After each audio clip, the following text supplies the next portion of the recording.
tired. Same. I slept too much. That's true, though. Yeah. Oh, yeah. I was dragging. I worked out before the show. And we are live. Welcome to, I almost said the process. That would have been incredibly incorrect. The NBA Deeper Dive. It is Tuesday, January 17th. I am Josh Engleman. I'm joined by Adam Scherer. We are brought to you by PrizePicks. 4-game slate that does not look totally like it did this morning. Lots of new Q tags. Giannis is out. We got plenty to talk about over the next hour, which should be fun. Plus, you get NBA Live Before Lock after that. Before we get started, you guys are off to a fantastic start. 600 people in here, already up to 125 likes. I didn't even have to ask yet. So please hit that thumbs up if you can. Subscribe to the channel. Hit the notification bell so you know when everything goes live. Adam, what's good?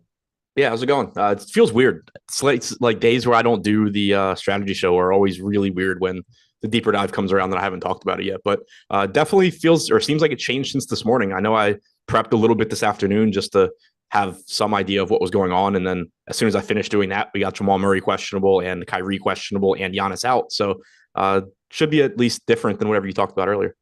Yeah, those were two things that I definitely didn't want to see. Like Kyrie looked great to me today. Jamal Murray was underrepresented in my eyes before that Q tag. And I was like, okay, this is going to be another spot where like we could just, there's so many point guards that you can get to. And there were so many centers that you could get to. And it was creating this weird vacuum where a bunch of small forwards that stunk were getting ownership. And now all bets are off. You know, we've got one point guard that is unquestionably the best play on today's slate. We've got those Q tags now, all the value that still existed before. It's just going to be a fun, tricky slate with a slow trickle of news. 7:30 start, 8 o'clock start, 9 o'clock start, 10 o'clock start. So it's going to be a pretty awful 7:30 to 10 o'clock, but I'm excited to play it anyway. At least it's only 4 games. It would be a lot worse if it were 8. Yeah, and at least there are some good players on it still regardless. Like obviously it's not ideal if you lose Kyrie and Murray, but you still have Drew, Lillard, Jokic. So at least it's not like a totally dead slate if those guys end up sitting. Yeah, there's enough places to move around at least. It would be a lot worse if that, like, if somehow Brooklyn was playing Denver in the 10 o'clock game. Yeah. That would be miserable. All righty. You want to just dive in? We got a lot to talk about. Yeah, let's go. All right. Toronto Raptors are 5.5 point. No, that's not true. I got to refresh that. Toronto Raptors are 1.5 point dogs in Milwaukee, 222 total. We'll start on the Toronto side where Monday got us back. Well, yesterday got us back to typical Toronto. Malachi Flynn played 2.5 minutes. The starters all played like 40 plus a couple extra minutes into overtime. We got 18 minutes out of Boucher. We basically got 18 minutes out of Precious Achiuwa. He had to come in due to a foul out in overtime. But just generally speaking, how do you want to handle projecting Toronto's minutes on a back-to-back after they just went back to their normal bullshit? I think you kind of just go with what you had been going with previously. You know, we had talked about it heading into, you know, the last couple of Toronto games where you're not going to just start projecting Van Vliet to play like 32, 33, 34 minutes. You're probably not projecting 40 either. I think, you know, just kind of living in that like 36-minute range for him, 37, 38 for Siakam makes sense. I think you kind of just see it settle out there. You know, they didn't completely get rid of the bench unit. You did still get around 18 minutes in regulation from both Boucher and Achiuwa. Other than that, there was basically nothing. So, you know, like you said, they played a lot of minutes, but still, like, it was 35 for Anunoby. It was about 40 for Barnes. Trent played 37. Van Vliet played about 40. Siakam played like 41, 42. So I think you still kind of just go with what you had been going with and assume that it's going to kind of just average out. Yeah, I went to 38 on Siakam, 36 on Van Vliet and Anunoby, 35 on Trent and Barnes. And I feel okay about that. It's getting me to Barnes. It's actually getting me to Siakam. By the way, playing DraftKings again. So when I'm saying these things, it would be things that you would actually find actionable. I am getting to Siakam at relatively low ownership. I do find him interesting for today. If he's 7% owned, 9,800, like, what if he just plays 42 minutes again? Right. Yeah, I mean, he's never a bad option to get to because you always have that on the table. And the two, like, you know, at that point, if you're trying to go to Siakam, you're basically just crossing your fingers and hoping that Nikola Jokic and Joel Embiid don't have the games that ruin everything if you try to go to Pascal Siakam. But as you look at Toronto right now, it's Fred VanVleet at 13% ownership. It's Precious Achiuwa at 15% ownership. start wherever you want. Maybe it's the Achua ownership, but let's have a conversation just in general. What do you like for Toronto? So what I like and what I'm getting right now are two very, very, very different answers because I'm getting a lot of Precious Achua if the slate started right now, and I do not want to be there. But he's pulling 15%, 15% ownership. That is something that I think is very likely to change if you were to get Kyrie and or Jamal Murray ruled out before this game starts, because you're just going to get more value opening up that way.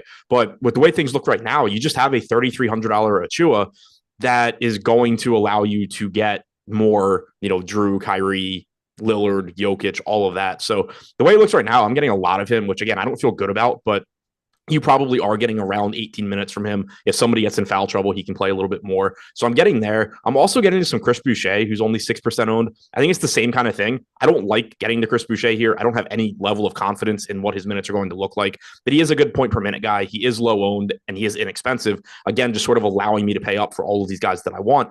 With it being a shorter slate, you don't have that very strong mid-range for the most part. So getting to those top projected guys is going to be really useful, and just kind of taking some chances on these very inexpensive guys makes sense. So again, I kind of hope that changes for me, but the way things look right now, that's where I'm getting to the most from Toronto. Outside of that, it's the usual, if you get to the starters, great. They can certainly play a lot of minutes. They're all good enough fantasy producers on a point per minute basis that you're not going to be upset about getting there. As far as the non-shitty players on Toronto, I'm getting to, I think, Siakam the most, but I'm not getting more than 10% of any of them.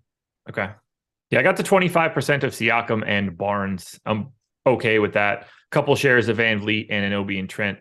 I'm under on Achua. I actually have more Boucher than Achua, but neither one of them in any sort of major volume. Yeah, I prefer yours to mine. Yeah, I have 4% Precious. I get it, but that just 15%, like if you knew he was 15% right now, that feels too high for what, like the average Precious Achua game is probably not getting you there given the amount of centers that exist on this slate. Yeah, I mean, I think it's just like looking through the rest of the lineups. Like, for example, my top large field tournament lineup right now, just kind of to see how these are constructed. Like, it has Achua, but it has Jokic, Lillard, and Kyrie. Okay. Doesn't have Drew, but, the next one is Drew. Actually, the next one doesn't have Achua. The next one that has Achua is Drew, Lillard, Jokic. So it's getting me three of those top end pieces. Yeah. Would you set a rule to have like max 2 of Siakam, Achua, Boucher? So I actually kind of thought about that right before the show, because I don't have many rules set right now for this slate. But when I saw I was getting both Boucher and Siakam, my initial thought was that I should probably limit that. But I actually don't think that I should. If you wanted to do max 2, I think that's okay.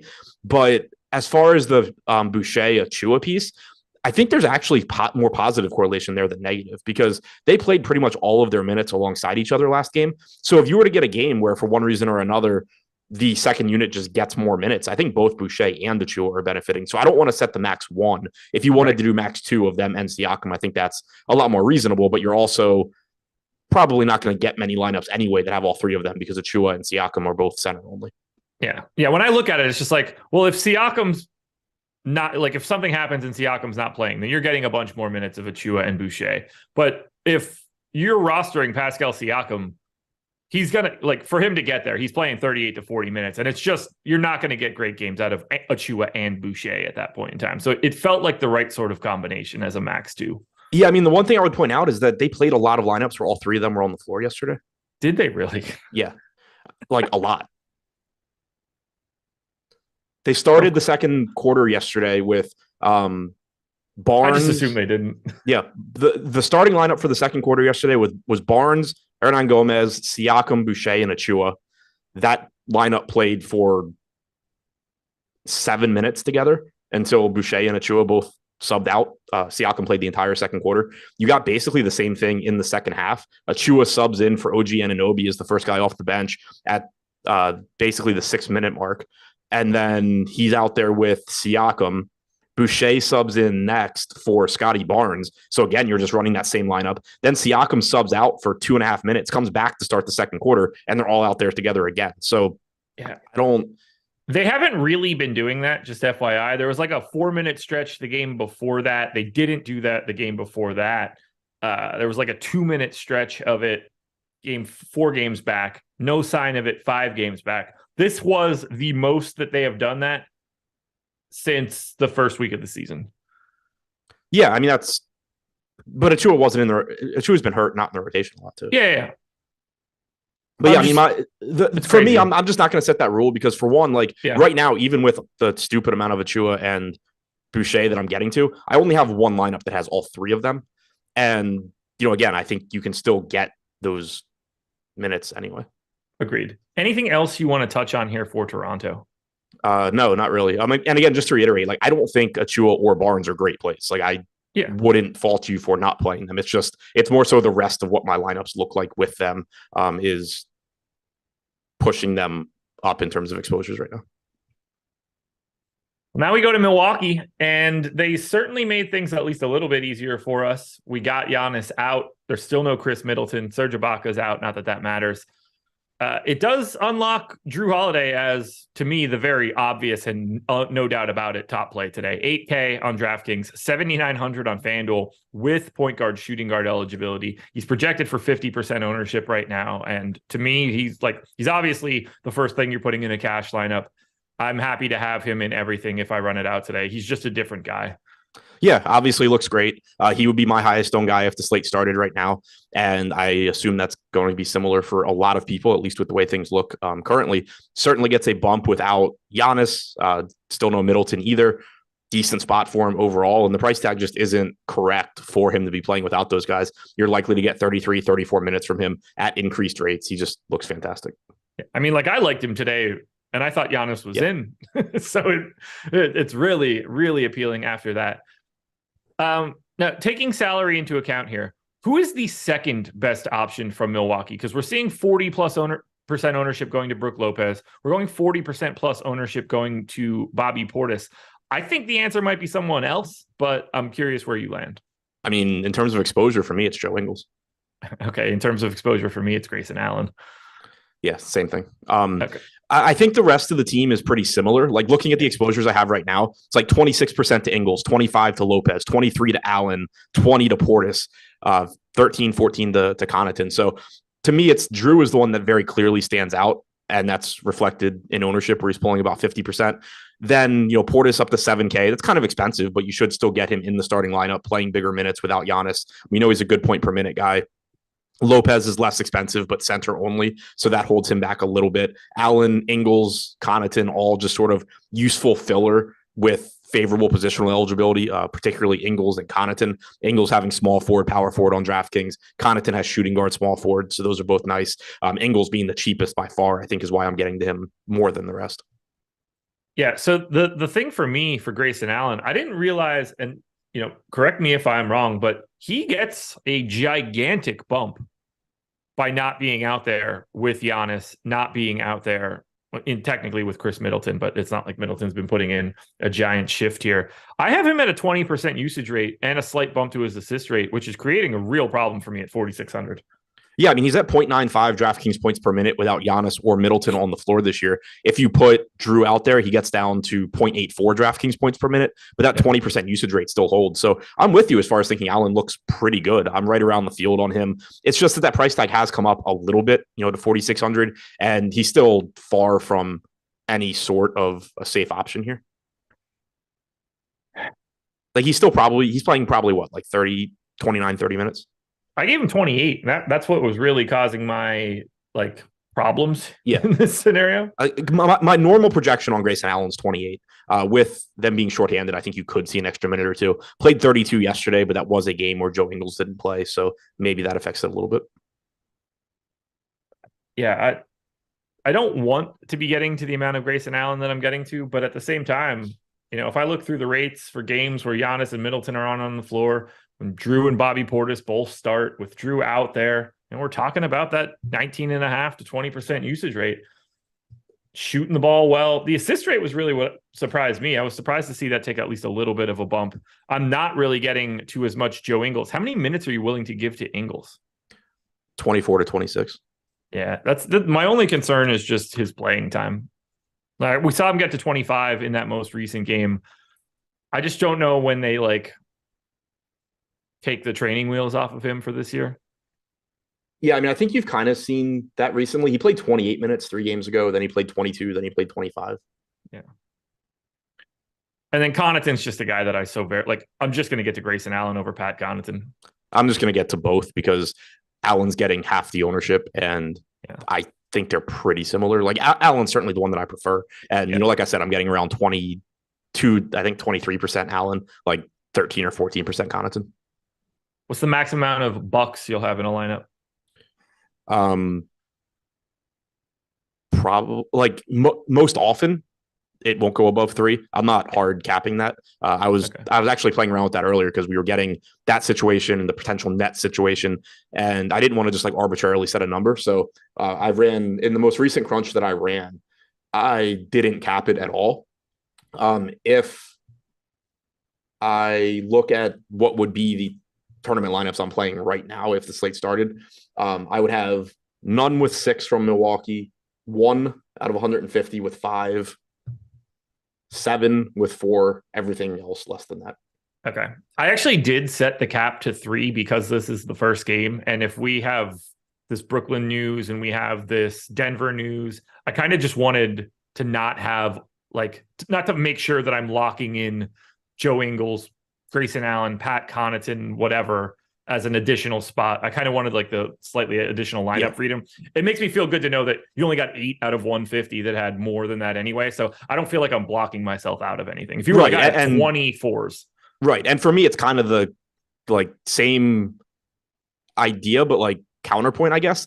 The reason that I'm not worried about capping that is because I did only get it like 8 times. I don't care. Like I kind of like that I have those few lineups in case Milwaukee does just go nuts across the board. But for the most part, it's not going to lock me out of being able to late swap to other stuff. I got 32 out of 150 with 3, 54 with 2.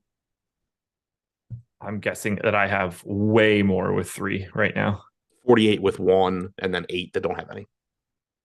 Let me just look at it right now just to see what I got with 3, because I know it's going to be a ridiculous number considering holidays and everything. Yeah, 67% of my crunch is 3, 33% is 2. None of the lineups that I created are just 1. And that's going to happen. You have more Drew than me, even though Drew's my highest owned guy, so that'll change it too. Yeah, he's in 98% of my stuff. So by default, he's in 1. I'm going to get one of those other idiots in something on a 4-game slate by default. So I don't mind that at all. Anything else for Milwaukee? Nope. All righty, folks. Schedule for the rest of the day is pretty easy. NBA Live Before Lock coming up next. That's going to be at 6:30 Eastern Time. Greg Ehrenberg, Eric Lindquist taking you all the way up until lock and then some extra half hour. And then I got to remind you guys, it's a fantastic opportunity for you guys to check out Stokastic.com. If you've never signed up with us before, there's a link in the description to this video. Click it. You might see it in chat as well. You can get 5 days free of our NBA product. That's going to give you our projections, our ownership, the boom bust tool, the player compare tool. You're going to see chat. They're going to ask over and over again, this guy versus that guy, these 2 guys versus these 2 guys. We've got the player compare tool on Stokastic that will answer those questions for you based on our projections. It will give you the pick that you should have based on everything that we have created. Not only that, we've got the lineup generator included here. If you're playing up to 20 lineups, I think it's going to be your tool. If you're just trying to play 1, fantastic. We have already generated all of the potential lineups, and then we get rid of all the trash. We just throw it directly into the garbage. We let you play around with everything else. Swap through a bunch of them. Just take a quick look. Like it, get rid of it. Like it, keep it. Don't like it, get rid of it. Swap a guy in, swap a guy out. There's a lot of flexibility here for you. Export it directly if you need to. All of this stuff comes with 5 days free. So if you've never signed up before, now is the opportunity to do so. We go to the Brooklyn Nets. 4-point favorites in San Antonio. 229 total. I'm just going to quickly look at the line here. All right, still sitting at 4. It opened at 6, so it did move. So like the Kyrie stuff is real to a degree, at least for right now. Otherwise, for Brooklyn, not much else to say. Kevin Durant is obviously out. Ben Simmons is available. Ben Simmons, 50% owned right now on DK, the highest owned net by a mile. How do you feel about that? I think it makes sense just because of the positional aspect. You have the power forward eligibility for him. He's still only 5,900. I'm below the field, but still getting a lot of him. Like right now, he would be in like 38, 39% of my lineups. We have him projected for 60% ownership on DraftKings, 54% chance of being optimal. He's going to be very involved as a playmaker, you would expect. You don't really get a usage bump for him because that would involve shooting the ball. But that game against Boston 2 games ago, I think just really highlights like how good Ben Simmons can be from a fantasy standpoint. He had like 35 DraftKings points without scoring. And you're just getting, so much in the way of rebounding, assists, defensive stats. He's played 229 minutes now without Durant on the floor this year. He only has an 11% usage rate, but he has a 34.4% assist percentage, 14.4% rebounding percentage. He's averaged just shy of a fantasy point per minute. So I think he's going a little bit overowned, but I also just still think he's one of the best plays on the slate. Just because of the way he fits in the lineups, it's a very reasonable price point, and very useful positional flexibility. One thing that has me okay with getting to Simmons, like I think he's overowned a bit. Yep. But it's not really causing me any issues. I'm still getting to a ton of him. The San Antonio Spurs are 29th in basketball. We're talking, or if you want to say second, based on the way that I'm describing this for Ben Simmons, in shots allowed at the rim. They give up 38% of their shots at the rim. Only Portland gives up more than that. We know that it doesn't matter how many shots they give up in the short mid-range or the long mid-range or from 3. If they give up a ton of opportunities at the rim, that's the only place you're going to be able to find any offense for Ben Simmons. Maybe he can get to the rim in this scenario. And if he does, any points that he puts up today are a bonus. If he gets to 8 or 10 points, you're sitting there thinking like, okay, he's very live for knocking on the door of a triple-double today. Yeah, exactly. It's a very appealing matchup overall, and then for the specific reasons you were saying, that makes a lot of sense as well. The I guess biggest concern that I would have for him is that, so he didn't play in their last game, but then 2 games ago, the game against Boston, where he did have the good game despite scoring at all, he still only played 26 minutes. That was in part because he dealt with some first half foul trouble in the second quarter, but then you also just didn't have him in the closing lineup, probably because he's Ben Simmons, and having him in the closing lineup can be a bit problematic. So I still don't think that, even with Durant being out, you can just like start saying, oh yeah, Simmons is going to play 34 minutes. Because he may not, but even if he gets up around 28, 30 minutes here, he's going to project as a pretty good option given how good this matchup is. I gave him 29. Makes me nervous. I kind of want to go to 28. I had 28, and everywhere I looked had more than that, so I went to 20. I gave him one more, and that's causing him to be in my stuff, but I'm also okay with it for right now. I'm getting everything from Brooklyn to some degree. Nick Claxton at 7,200 I think looks fantastic, but he's probably appropriately priced. I don't know really how to handle Kyrie any longer at 9,900. We could have that sort of conversation because I thought he looked really good earlier. Now with Drew involved, it's just a different equation for point guard or for like guard exposure in general. We've got Royce O'Neal pulling ownership, Joe Harris pulling some ownership, Seth Curry pulling some ownership. Yuta Watanabe is like the Brooklyn version of Precious Achiuwa. I think he's better than the Achiuwa version, but we could have that conversation. Where else are you going for Brooklyn? Yeah, I mean, I think you just get to a lot of Brooklyn in general. Right now, clearly, I still have Kyrie in. So after Simmons, he's my next highest owned guy here. I like getting to him if he plays. You're getting him playing without Kevin Durant. He's played 364 minutes without him this year, 1.3 DraftKings points per minute. And then you just get a bunch of filler, basically, where Royce O'Neal at 5,500 or Seth Curry at 4,300. Those guys are both pulling ownership. Watanabe at 3,300. Like you said, he's comparable to Achiuwa in that he's likely to play in that 20-minute range. He does have better positional flexibility. He is also getting quite a bit more ownership, I believe. We have 23% coming into Watanabe. I think we had like 14 coming into Achiuwa. So that's a little bit of a difference maker when they do project about the same. But they're all just reasonable plays. Claxton's gotten more expensive. He's pulling 10% ownership. He should play more minutes, though. You're likely to get 30 to 32 minutes from him. You have TJ Warren, who played 28 minutes against Boston. Then he only played 22 minutes last game. On average, I expect him to kind of just live in that like 24, 25-minute range. So he's getting some ownership as well, coming in around 13%. Even with Kyrie in, this team's going to pull a lot of ownership. If you take Kyrie out, you're just going to get even more ownership coming in there. What really becomes interesting to me if he's out is, one, who starts in his place? And then 2, what impacts does him being out actually have? Because so many of these guys on Brooklyn aren't the type of guys that are going to step up into more usage because they are not capable of it. So I'm really interested to see what they do if Kyrie is also out. It's going to be brutal to look at in general. And the crazy part is the game is going to be competitive because they're facing the San Antonio Spurs. Yeah, I think Seth Curry is going to be taking a lot of shots if I had to guess. So if you take both Durant and Kyrie off the floor this year, clearly you don't get much of a sample for anything. But Seth Curry's played 75 minutes with a 27% usage rate, 0.87 DraftKings points per minute. The thing that is really interesting to me, Cam Thomas has played the most minutes at 126. He's the kind of guy that I would expect them to try and get some minutes too, just because he doesn't typically play in this rotation because he's not at all what the Nets need from, like a standpoint of just a guy that is going to go out there and chuck and score. But if you take Kyrie out and you have Durant out, that is actually what they need. So I'm interested in him. I think that, even if he doesn't start, he could play a role off the bench and be interesting. Patty Mills has played the second most minutes at 1.04 DraftKings points per minute without either of those guys on the floor. So you probably see him back in the rotation.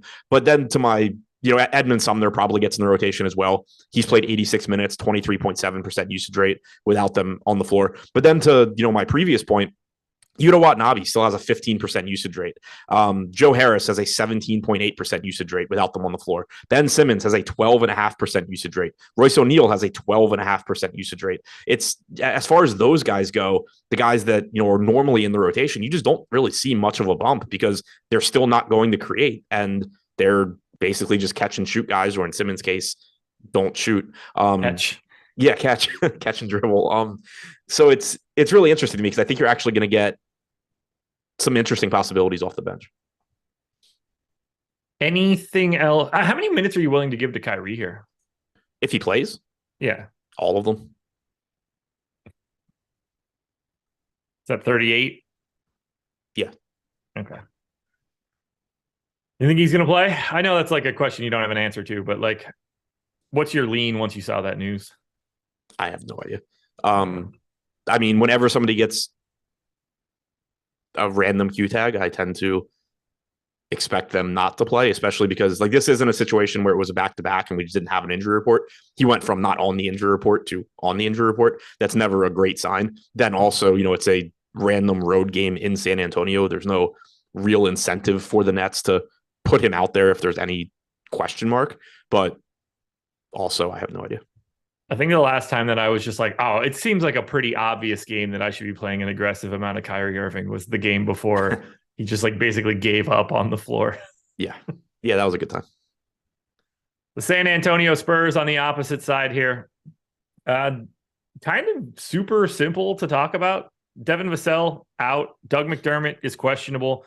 There's like a soft amount of ownership coming to most of the starters. Keldon Johnson, Trey Jones, Sohan, Jakob Poeltl at 24% is the highest owned guy on the DK side. You're getting close to 10 on McDermott if he's in, and Zach Collins as a backup. Consider him Precious Achiuwa. I don't have anybody on San Antonio that immediately just like jumps out at me as a guy that I'm trying to get to a ton. I love Jakob Poeltl at 6,200. There's just a lot of him out there today. Yeah, the center position is the most interesting to me. You have Poeltl, who's in a very good spot. He's pulling 27% ownership. But I'm also interested in a 4K Zach Collins as the backup center there. Again, just it was indicative of how much Precious Achiuwa I was getting with how good the guards are on this slate. Getting to it just seems like I'm going to be willing to pay down even at center. I can still play Jokic in the utility spot in a good amount of lineups and still get to him. But going down to centers, that will allow me to pay up for the other guards, especially if Kyrie ends up being in. This changes if Kyrie is out because then you're getting more value guards and it's going to be easier to just pay up elsewhere. But right now, I think getting to some Zach Collins makes sense. He's pulling 15% ownership. I'd be around double the field on that if the slate started right now. The clear best path for him is that Poeltl gets in foul trouble, but we know Collins is a good point per minute guy. He's not getting that much ownership, and he's got a very high ceiling if things break his way. Poeltl, though, also clearly a good option. I'm not getting as much of him as I am Collins. I basically have their ownerships flipped right now. I would have 27% Collins. I would have 15% Poeltl. So almost directly flipped, which I think makes some sense. Pirtle's clearly the better play, but going to Collins is going to allow me to get to more of the Drew, Kyrie, Lillard, Jokic pieces that I really want. And he also, negatively correlates with Pirtle. Trey Jones pulling 27 or 20% ownership. That's a very reasonable spot to get to. Good point per minute guy, should give you around 30 minutes. Keldon Johnson has about a 30% usage rate this year without Devin Vassell. He's 7,400. So pretty much correctly priced, pulling around 11% ownership. Josh Richardson's getting a lot of ownership as a value piece off the bench. I don't really have any big issues with that. I think at 4,500 with point guard and shooting guard eligibility, I understand why the ownership is there. I am not getting to as much as the field. So that does seem like a situation where I'm just playing more Achua, Boucher, Collins, and giving up some Josh Richardson, which I'm fine with at current ownership. But it's just one of those spots where I'm not looking at it like, oh, I can't believe people are playing Josh Richardson tonight. Like, it makes sense. It's just if I played my lineups right now, I wouldn't have as much of the field. But it's kind of like, I don't want to say an arbitrary stand because it is caused by things, but it's not something that like I'm even confident is going to hold in an hour when my lineups go in. Yeah, I think you and I are on the same page here. I'm not really getting to Richardson. I'm getting to like Yuta Watanabe instead of him. I'm getting to Zach Collins like you talked about. I was getting to some Precious Achiuwa, as you were mentioning before. It's just not going to Richardson right now. Yeah, I'm getting to more Sohan than Richardson just because he's getting less ownership, and I think they're similar. I'm getting to Malachi Branham on this team, which is another perfect example to why I'm not getting Josh Richardson. I'm not getting to Branham, which is like I'm perfectly fine with. But I'm not getting to Branham. I am getting to Doug McDermott. That's the random piece. Like, he's 3,600, pulling 4% ownership. So you're just kind of hoping for the good McDermott game. But really what it comes down to, and again, this is why on a lot of shows I don't even bother really talking about my exposures because it's not that important. I'm not looking at this saying like, oh man, I think Doug McDermott's a better play than Josh Richardson. I don't. What it really comes down to when you're talking about exposures, so when you're listening to somebody else talk about it, keep this in mind. It's really that there's not that many good pivots away from Jokic, Lillard, Drew, Kyrie if he's in. There are plenty of ways to pivot around with like Josh Richardson going to Sohan or going to McDermott or whatever. So that's why you're seeing kind of weirdly high exposures on really shitty players from me right now. It's just that I'm prioritizing getting to those really good plays, and then I need to be different somewhere. So I'm more willing to get away from the Josh Richardson type guys than the Damian Lillard type guys. All right. Anything else from San Antonio? No. Time to talk a little bit about PrizePicks. They are the sponsor of this show. But before we talk about PrizePicks, for the 2,500 people that are here, we got 392 likes. I think that we could right now get to 500. Snap of the fingers. If you haven't hit it yet, run that number up to 500. It'll be fun if you're the 500th like. Who wouldn't want to be that, the 500th like? But now we're going to talk about PrizePicks. There's a link in the description or in chat. Click that link, head on over to PrizePicks, make a deposit.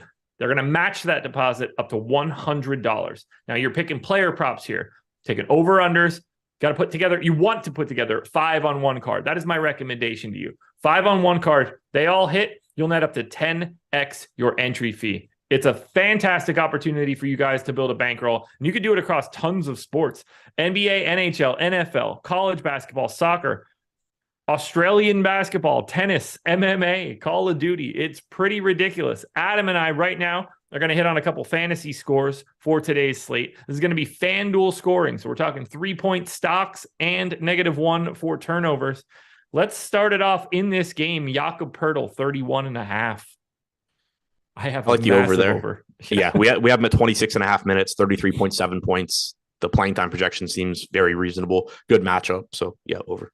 I got him at 27 minutes, 36 fantasy points. It's just soaring over. We talked about him before. Ben Simmons, over under 32.5. Over. Okay. I'm basically neutral on that one. And so we have him at 37, but we also have him at 32 minutes, which I think is a little bit high. But yeah. Also, it's not going to decrease by that much. If you take a couple minutes off of me, still going to be over, I think. Yeah. And then you have that chance that Kyrie's out as well. Yeah, I got him in at 29 minutes, which is making it basically neutral. I think I'm happy with that. Let's see. Who else would be interesting? Is there anybody else on here that we've talked about that would be someone that's just like weird for today? Oh, we in our most recent update, we have him down to 30 minutes, but still over 36 for Simmons. Okay. Final one we'll do. Pascal Siakam, 44.5. I would lean over, but I think I would just not take it. We have him at 44.2 in 36.5 minutes. I think that's probably erring on the low side from a minute standpoint. So if I had to choose a side, I would take the over, but I would probably just find something else. I've got him at 48 in 38. So I would take the over there, but I can see the downside. Anyway, guys, that's PrizePicks. Check them out. Link in the description. The Portland Trailblazers are 5.5-point dogs in Denver, 237 total in this one. On the Portland end, not much to really write home here. Justice Winslow's still out. Gary Payton is available. Everybody else is in. This is a team that doesn't really deviate too much from the script. They did get Nas Little back on Sunday. If you think that matters, I guess it kind of does. We'll see how much it matters in the long run. Dame, in our most recent ownership run, unless we just got another one, and I need to see this. 33 minutes ago. Okay. We have Dame at 41% ownership on DraftKings right now at 9,500. Can we just have that conversation? That seems insane to me. I'd have more. How? How? I don't get it. This is like when you asked me why I thought Melton wasn't going to play 28 minutes. Who's a better play today, Kyrie Irving or Damian Lillard? Assuming there's no Q tag. I have Dame by half of a point. Really? I just don't see it. It makes no sense to me that he would be in 40% of lineups for today. There's just too many guys out there. Like James Harden's getting no ownership. I get that he's 10K and Dame's 9,500, but at 14%, I see everybody as a really interesting pivot to him today. To me, he's the easiest guy to get away from. I have 0 right now. So I do think that the minutes projection on Kyrie is a little bit low. If Lillard's going to be projected for 38, Kyrie should probably also be projected for 38. So that would, make it closer, but I was still getting the Kyrie. I'm just getting plenty of Dame as well. I'm fascinated by how high that number is. I got him projected for 29.5 real points, a point, 1.25 fantasy points. I like the game total, obviously at 237, highest total game on the slate. 9,500 is just a really big price tag for Damian Lillard. He's also playing huge minutes. Portland's rotation for the most part recently has been more condensed. Even in their last game, like you said, they had Nas Little back, still got 37 minutes minus 4 minutes of a blowout run. So again, not to say Kyrie can't also play those huge minutes, but we have seen very favorable rotations in general from Portland recently. Yeah, I mean, I gave him 37 minutes. Maybe I need to be giving him another one. I don't want to go too much higher than 38 on just about anybody at this point. Yeah. I just see so many other point guards and guards that I can get to that it's weird that he's separating from the pack. If he were 8,900 or something, I'd be like, oh, okay, this price is just totally broken. I don't think he's that broken. He's a 1.25 fantasy point per minute guy. And that's just consistently him. I don't know. It's not like they're missing anybody that matters. Right. Portland is set in stone right now. I'm fascinated to see that he's just separating like he is. He's clearly a good play. I'm not trying to say it like that, but at that ownership, it's becoming really problematic for me. Yeah, I wouldn't fault anybody if Kyrie plays and they go to Kyrie over him at less ownership. I think Drew Holiday is basically the same person as Damian Lillard today at $1,500 cheaper, and they are not all that different in ownership. You think they project the same? Relatively. I mean, I think is Drew not a 1.3 fantasy point per minute guy with no Giannis and no Chris but he's Middleton probably not playing as many minutes. No, I've met 4 minutes less, but that's close. Yeah, and he's the only guy that I'm getting more of on DraftKings. Yeah, I don't know. I'm going to end up eating that one, I'm sure. I like the idea of just getting to Anthony Simons today at 12% ownership on the off chance that Simons just makes shots in the first half and continues to shoot. Our Kyrie projection has gone up since I ran my lineups too, though. So there's a decent chance that what? Kyrie is out. All right, so none of that matters. Insane. All right. I'm confused though, because Poker Pro Eric had just told us that Kyrie had to play because Durant's out. Well, I mean, Poker Pro Eric is probably one of the dumber people that show up in our chat, though. So there's also that. Yeah, I said it. I said it. And by the way, Darius Garland worked out perfectly yesterday for me. So thank you for that. Your help was incredibly necessary. Let's finish off Portland. We'll also do Denver. I don't think that there's much to talk about here for Portland, though. To me, it's Dame, it's Simons, and it's Josh Hart at 22% ownership. Also not a number or an amount of ownership that I'm trying to get to. I find Portland less appealing than the public, apparently. Yeah, I mean, outside of Lillard, I don't really see much here. Like, there's some Josh Hart. He'd be my next highest owned guy, but yeah, there's not a whole lot else. You know, the playing time has been pretty appealing for them, but you just have pretty much correct pricing too. You know, obviously things are going to change now with more value opening up in Brooklyn. It's going to push up Damian Lillard probably. You're probably just going to have the money to get to maybe some more Simons or Nurkic, but I don't think there's really priorities here outside of Dame. Yeah, the most I have of anybody is Simons, but he's basically just like a GPP pivot. I don't exactly have a lot of him right now.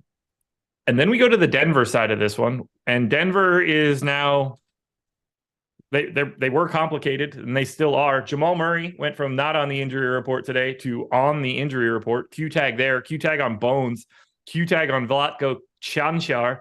It's tough. It's tough to like really hash out Denver. I'm getting to way more Michael Porter Jr. today than the public is. I think it's just because of all the value that exists at guard and at center. It doesn't really exist at small forward, which is creating like this weird funnel for me. Jokic is pulling 20% ownership right now at 12K. There's certainly enough weird value out there to get to Jokic, and we're going to open up a lot more with this Brooklyn news. But Jamal Murray is currently projected for 6% ownership. I'm just going to have more than that by like a pretty big multiple and cross my fingers that he's playing at 7,500. I just don't think he's priced correctly. Yeah, I'm with you. You know, obviously everything I built was before the Kyrie news, but I was getting 3x the field on Murray at that ownership. I was getting double the field on Jokic at that ownership. And I don't think it's going to get any harder to get to those guys now. I was getting plenty of Kyrie. So now you just opened up another guard spot that can become Jamal Murray. And going to Murray, even though it's, you know, a later game and you might not have that news by the time the slate starts, it's not that risky because you do still have Portland pieces you can swap to. If Murray is out, you are opening stuff up on Denver. Bones Highland also questionable. So, you know, it could be making Bones Highland look a little bit better. If he's out, it certainly makes Bruce Brown look better.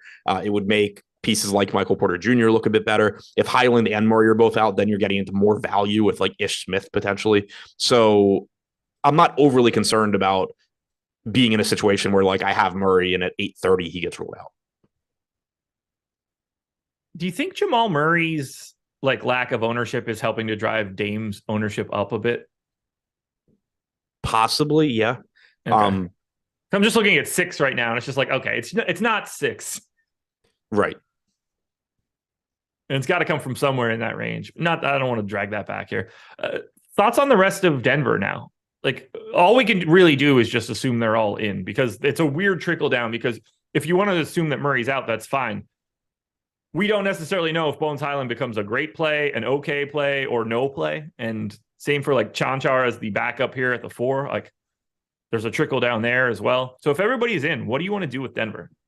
Yeah, I mean, if everybody is in, which is the way I projected it now, Jokic clearly the priority, followed by just getting to 20 to 25% of Porter and Murray for me right now. Then you kind of take a step back to the KCP, Bones Highland, Aaron Gordon group. I think they're behind the first 3 that I mentioned. But assuming they're in, that's pretty much how I see it. And that's mostly how the field sees it, with the exception of Jamal Murray. And that's probably influenced by the Q tag. You have Jokic, Porter pulling the most ownership. Gordon's 3rd. But, you know, again, outside of the Murray Gordon piece, I think I'm pretty much in line with the field there. Bruce Brown, Bones Highland, they're cheap enough. We're on a 4-game slate. They certainly have a path to success, but you're also not building around them because they're both extremely risky. If this team's healthy, they are both going to look better, especially Bruce Brown if Murray gets ruled out.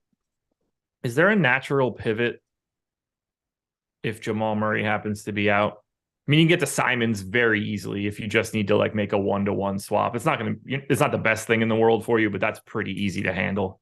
Yeah, like that's kind of, I guess, would be like the worst case scenario is you only have one spot left and you don't really have flexibility, but making it Simons isn't the worst thing. But like I'm going to have enough.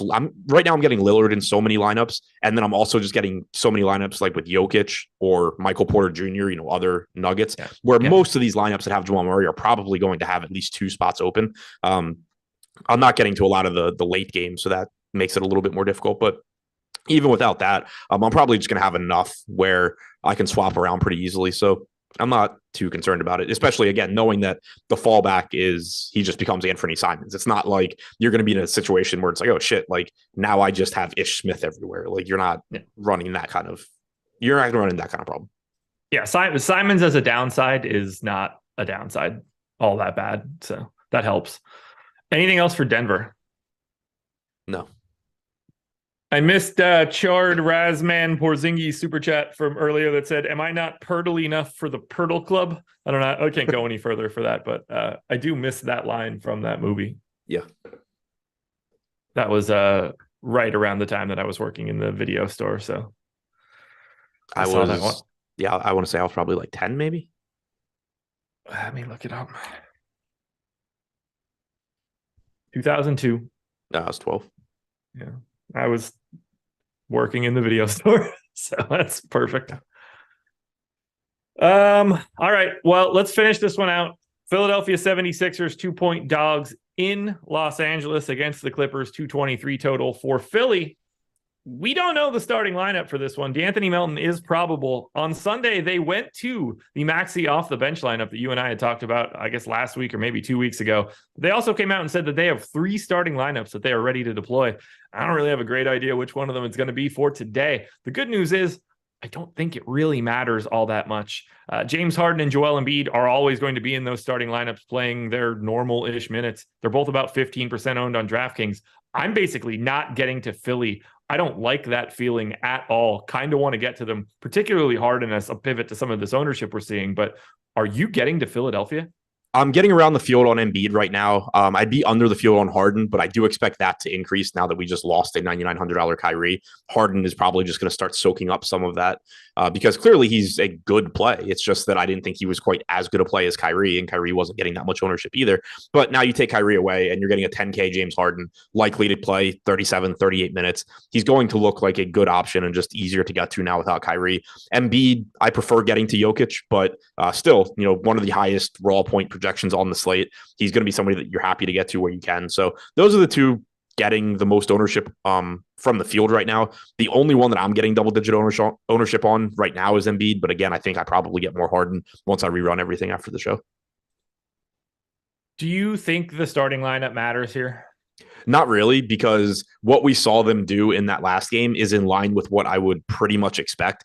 They brought Maxey off the bench, but he still closed. So he ended up playing 33 minutes. D'Anthony Melton played 21. Moving Melton into the starting lineup is just going to cut into his rates. And he's still probably going to be playing low to mid 20s because he's typically not going to be in the closing lineup. It's going to be Maxey. So I'm not overly concerned about it. It just kind of changes up who they're playing with, which it's a slight benefit for Maxey probably in that regard. But if you're taking Maxey from 36, 37 minutes down to like 30 to 32, then that's being offset. So I think it kind of just ends up being very similar. We're on the same page here. And then we go to the Clippers. Q tag on Paul George. Kawhi's in. Marcus Morris is in. No Luke Kennard. No John Wall for a while. The only guy that's in double digits in ownership right now is Marcus Morris at 4,800. I think that's reasonable. I do think the Clippers are getting underrepresented kind of across the board, whether that's Kawhi even at 10-3 with more salary opening up. I'm a little I don't love the price on Terrence Mann at all, but I don't know if Kawhi coming back or if Paul George coming back makes me think that he's not going to still play 30 plus minutes as their starting guard. He was sort of not projected the way that I expected today. I think Reggie Jackson probably comes back into the rotation as the backup point guard. I don't know how much that actually matters. Do you find yourself wanting to get to more of the Clippers, or is it just sort of if you're making lineups, you probably get one Clipper, but it could be 8 of them? That's pretty much how I see it. And I'm not really getting to much at all. Marcus Morris was the only Clipper really showing up for me in the crunch I ran earlier. Again, certainly will change now. But outside of him, just wasn't really getting to much from the Clippers. And he's the highest owned by the field as well. I was getting over the field on Zubats. That shouldn't surprise anybody. That's pretty much an everyday thing. He's only 5,300, getting 3% ownership right now. So I like getting there. But yeah, like Kawhi, Norman Powell, those guys both look fine, but George coming back makes everything look worse. Yeah, that's with George in. I have a hard time getting to anything with any sort of volume. I'm getting like 6% of basically all of these guys, which I'm okay with. Like I don't mind having pieces of it here, but I don't like. I hope I'm in first heading into the Philly Clippers game because I'm not going to be making a late charge. Going to need it early.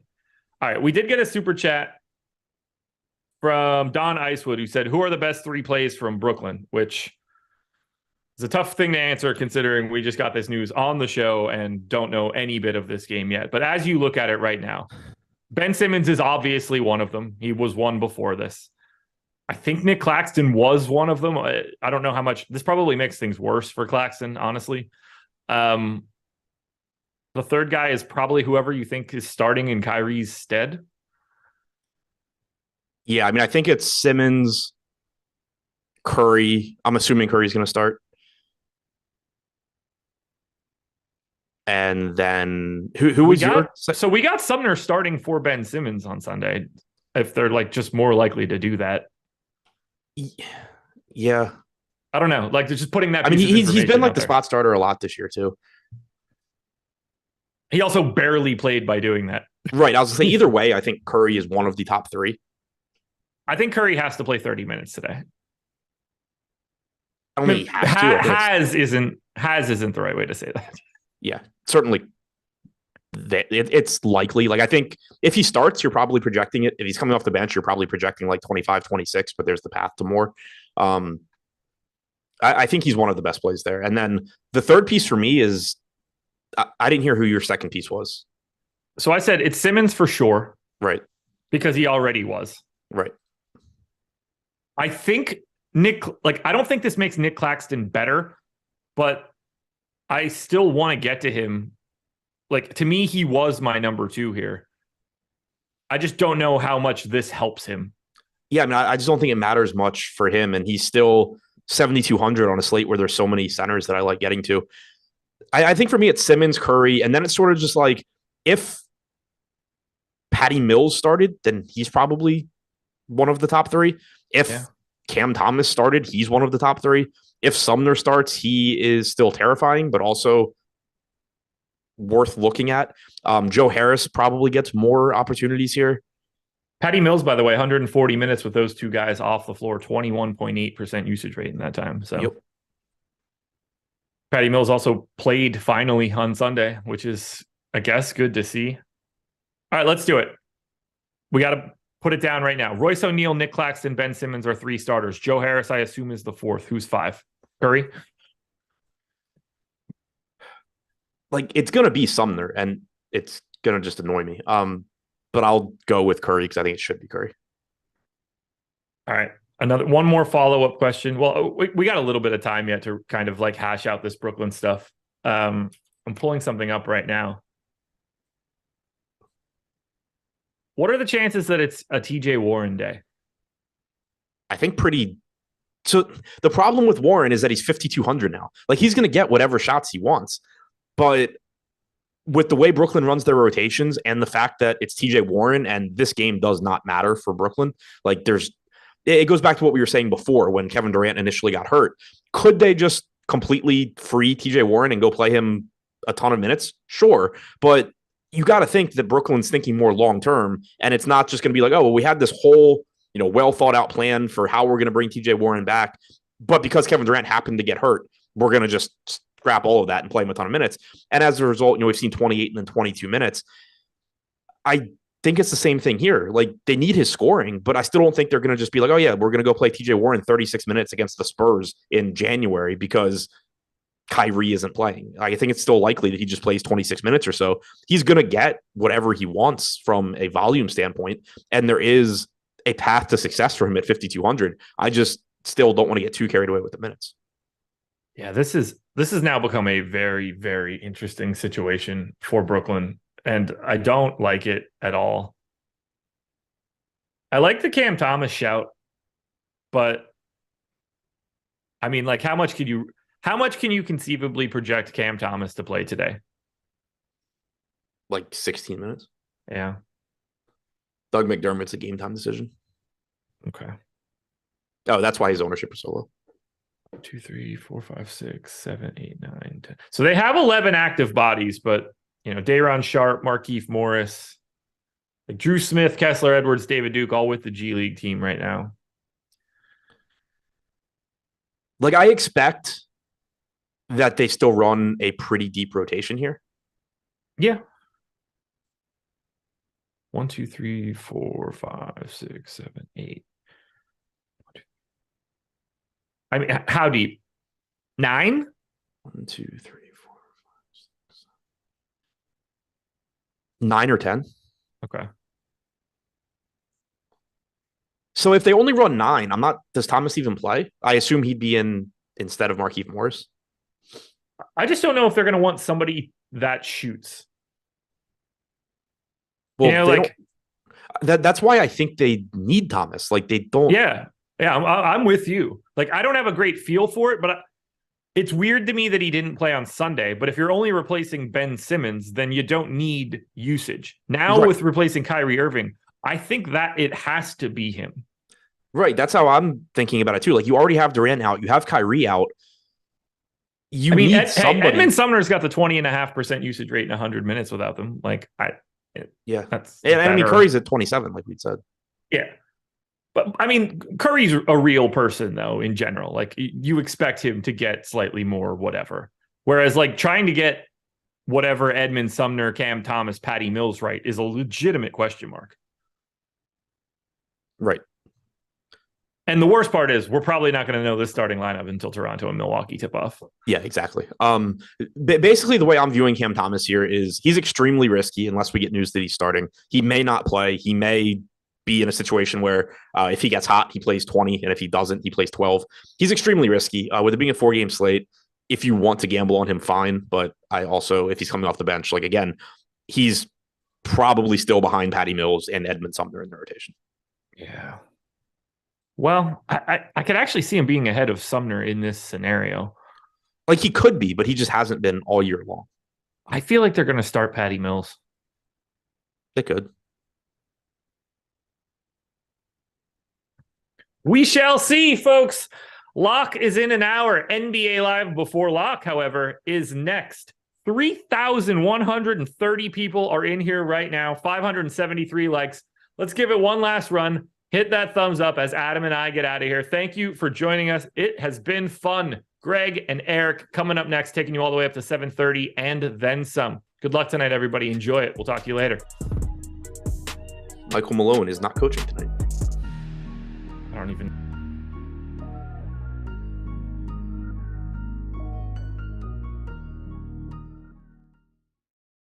Yo, it's that time of week again. Time to induct some of you fine people into the Stokastic Hall of Fame. Give away some free subscriptions for a month to Stokastic Plus Platinum. And all you got to do to get your wonderful picture, screenshot, face, whatever it is up here, and your big win is download the Stokastic profile picture at stokastic.com/avatar and tweet your wins at Stokastic Hall of Fame, Stokastic HOF. That'll get you right here, up on the board. We'll do the bragging for you. And also, you'll win a free month of Stokastic Plus Platinum, $120 value.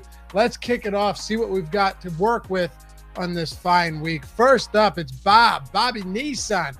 Thanks for another big win. Special thanks to the boys for all the great content.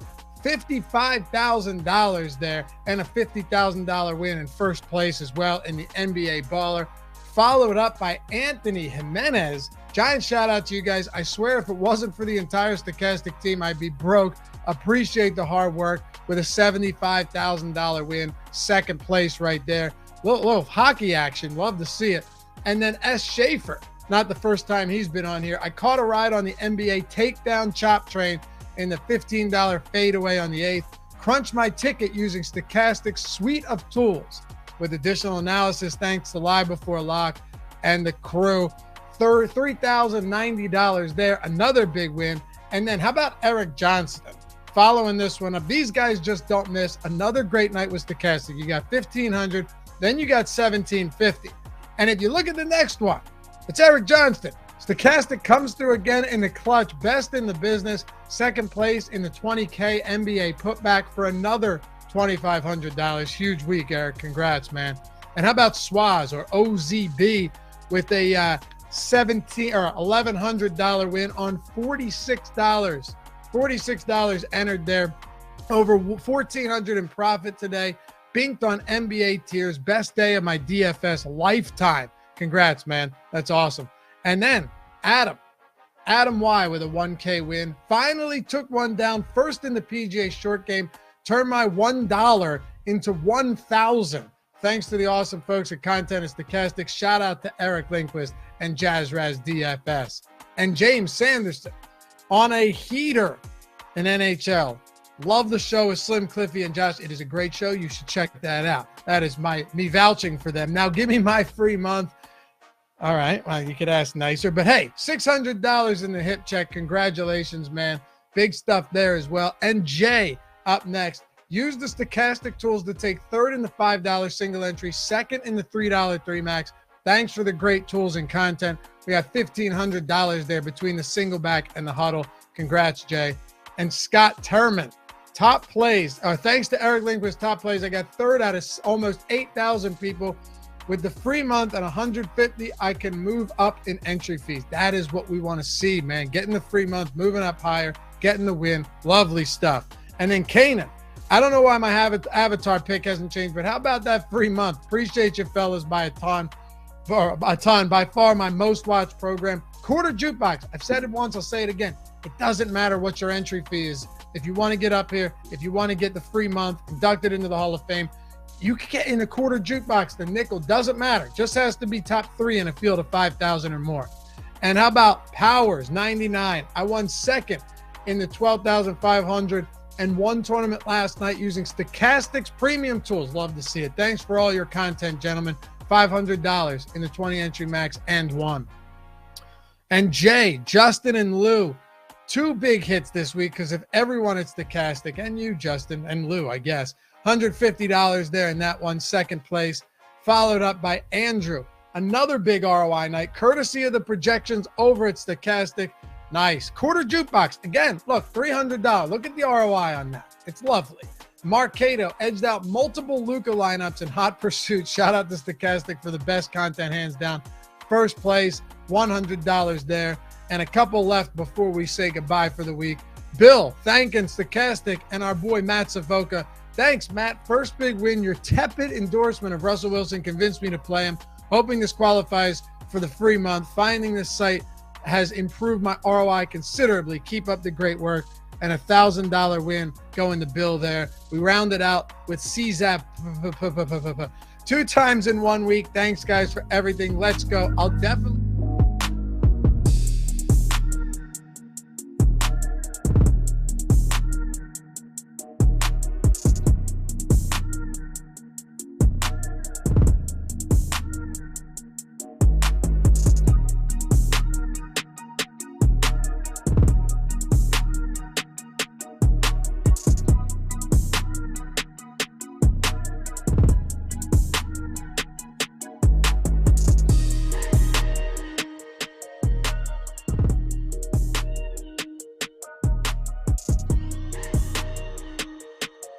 What is happening, everybody? Welcome to another Stokastic NBA Live Before Lock. As you come in, like the video, subscribe to the YouTube channel. Sponsor today, PrizePicks. We've not had a PrizePicks sponsored Live Before Lock, I don't think the entire year, at least not one that Eric and I have done together. Buddy. So I know Eric's going to be excited to give out some bets later on in the day. And we've got our 30-minute It's only a 4-game slate, but we're still going to be sticking around for 30 minutes. Eric's going to give out PrizePicks bets. Jordan's probably already got ones that are better numbers than the one Eric is going to give out. So it's going to be good. We've got good times coming in for sure. Eric, how are you doing? Yeah, see, that's what I'm saying is that we did do a PrizePicks show because the one PrizePicks show we did, I got mad at Jordan Klein and then he ended up being the more advantageous guy, right? There wasn't a PrizePicks show though. That was just one where it was you talked about BetMGM. PrizePicks. Oh, yeah. Okay, whatever.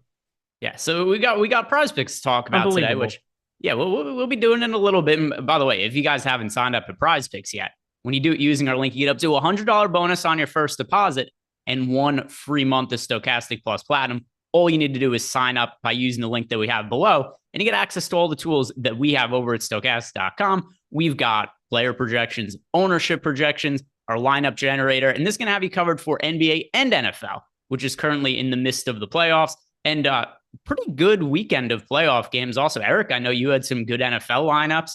Did you enjoy the football games over the weekend? Yeah, it was really good. I was live in the $15. I somehow screwed that up very, very badly after the nut start. I was very high on Seattle. I was very high on San Francisco, basically just high on DK Metcalf. I think the San Francisco secondaries looked pretty bad here of late. What, Jordan Klein? What's so funny? Oh, that's cool. Eric's in a bad mood. No, I'm not. I'm in a great mood. Thanks to the CW news. What's the CW news? I didn't see CW news. I don't know what's going on. All I know is that it was a great weekend of NFL. Went out with a whimper, that's for sure. That I could have done without that Dallas-Tampa Bay game. But pretty much everything else was competitive and fun. Like even Seattle-San Francisco was competitive for the first half, and then it's shootout in the second half. It was amazing stuff. Yeah, and then, I mean, you glitched and went into the Matrix there for a second when you were saying that. But yeah, all the games were good. People can't hear it. You know that, right? They absolutely can. But the game last night was absolute dog shit because the Buccaneers should not have been in the playoffs. Nope. They finished the regular season, I think, 25th in weighted DVOA over at Football Outsider. Seems bad.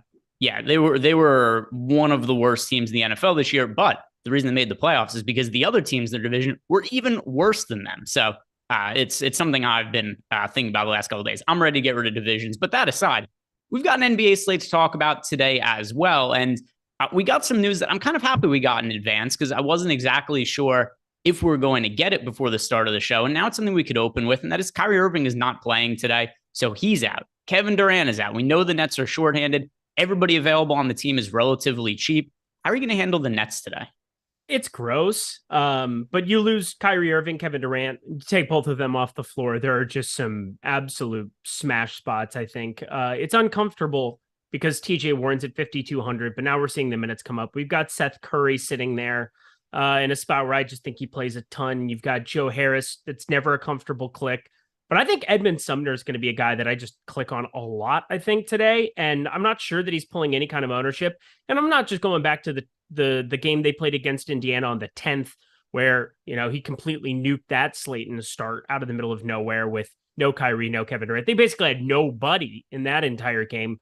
Kind of similar situation here, but Ben Simmons is back. That's the major difference between the two. Ben Simmons is the best play on the team. I don't think it's close at all. You can get him at plus 800 over at DK right now. Still to triple W is plus 900 right when I post on my betting card. And then of course, Kyrie gets ruled out like a minute later. So hopefully most people are still able to get that number. But like Ben Simmons, I don't care what you think about him as an actual basketball player or if he has the yip shooting or whatever else. The guy could legitimately do everything for this basketball team, play giga minutes. He's got multi-positional eligibility. He's kind of like the biggest no-brainer play for me from the Brooklyn side. Yeah, and I'm looking to see what kind of odds are available on that triple-double, just out of curiosity. Also, I mentioned this. I went to the Nets game on Thursday against the Celtics. Nets fans do not like Ben Simmons. By the way, he played, I know he didn't score much, but overall, he played a pretty good game. I think he had 8 assists in the first quarter of that game, and fans could not have been more elated when he checked out of the game. When he came back in, they started booing. They yelled to get him off the court. So Nets fans, wherever Ben Simmons goes, fans are just not going to like that he doesn't score the basketball, but he brings a lot in other areas of the game, particularly rebounding, assists. And I kind of think he's going to have to do at least some bit of scoring today and be a little bit more aggressive, because who else is going to shoot the ball for this team, Eric? Yeah, it's not really even about shooting it. I mean, he can do all the other things, as you said. He's been a below average offensive player, but still 54th. It's weird to say 54th percentile, but he's got a -1 estimated plus minus on dunks and threes. He's 96th percentile defensively. I think we all understand that he can guard absolutely everybody. And we just got news Seth Curry's going to be starting. That's kind of what I anticipated here. I think that means Sumner still starts though, right? Like Sumner he got the start last time out, didn't play much, but like, I think Edmund Sumner's going to the guy that I've kind of like highlighted starred. He's 3,400. I want to play Jokic high. Like, please be a thing today. So I do not think that Sumner is going to start. I think that they're going to start. So to me, I think they start Simmons, Curry, Harris, Royce O'Neal, and Nick Claxton. Okay, then probably not. But if you were to start like you did last time out against OKC, and you just put Seth Curry out there for Kyrie, I think that would be the guy I would get to the most. By the way, what odds did you say you got on the triple double? It was plus 900 before Kyrie got ruled out. It was plus 800 when it got readjusted on DK. Yeah, that is. I don't think it's available anymore. I think that's a pretty good number you got there, though, especially considering that the assists, the rebounds, I think they're going to be there for Simmons. It's funny. I would, the points are the points. If you had to, if I had to say which one are you most uncertain about, I think it would be the points. Would it not? It's ever so slightly the rebounds, like ever so slightly, but it's like the fact that that's a 50-50 for an NBA caliber player who you expect to have the ball in his hands pretty much every time down the floor. That's egregious. Like that's still pretty insane. I know looking at OddsShopper, looking at NBA Bet Pro, the over on 9.5 points for Ben Simmons was kind of the prevailing number today. It's an uncomfortable click, but I got to tell you, that thing has been absolutely smashing here of late. Probably want to take advantage of that. Yeah. And another thing too, not to just come out here and try to push everything we have on you at once, but we do have a 7-day free trial for BetPro if you guys want to check it out. And Eric and I'll be using that later to help find some PrizePicks plays that we like. It's just convenient to have all of our projections in one spot and then to highlight what the best odds are at each book. Because the one thing, if you guys are betting on sports books and you use multiple of them, it's a little annoying, is trying to find what the best line is across all books. Instead of pulling them all up individually, they're all there for you right there with our projections. But as for the rest of the players on that, by the way, I totally agree with you. Ben Simmons is my favorite option. And Seth Curry is right behind him, though, especially now that we have Seth Curry confirmed starting. I don't know if you were under the assumption that he was going to start. I know you said that you were kind of thinking that before, but how high of a priority is he as a cheap option from the Nets for you? Yeah, I'm going to have a lot. I'm going to have an insane amount of him, Royce O'Neal, Ben Simmons. Like they're just anybody who starts for this basketball team, you should have an absolute metric ton of. They're going up against San Antonio. San Antonio is just god awful. The fact that this team is without Kyrie Irving, without Kevin Durant, and they're still favored is just still pretty wild when you think about it out loud. Like that's how bad the Spurs are. They're without Devin Vassell. They can't really create a whole lot of offense themselves. They can't really stop anybody. So I still think you want to get to a lot of these pieces. Seth Curry, I assumed he was going to be starting, but I also assume he's probably going to be the most popular guy not named Ben Simmons when we get everything updated over here as we get closer to lock.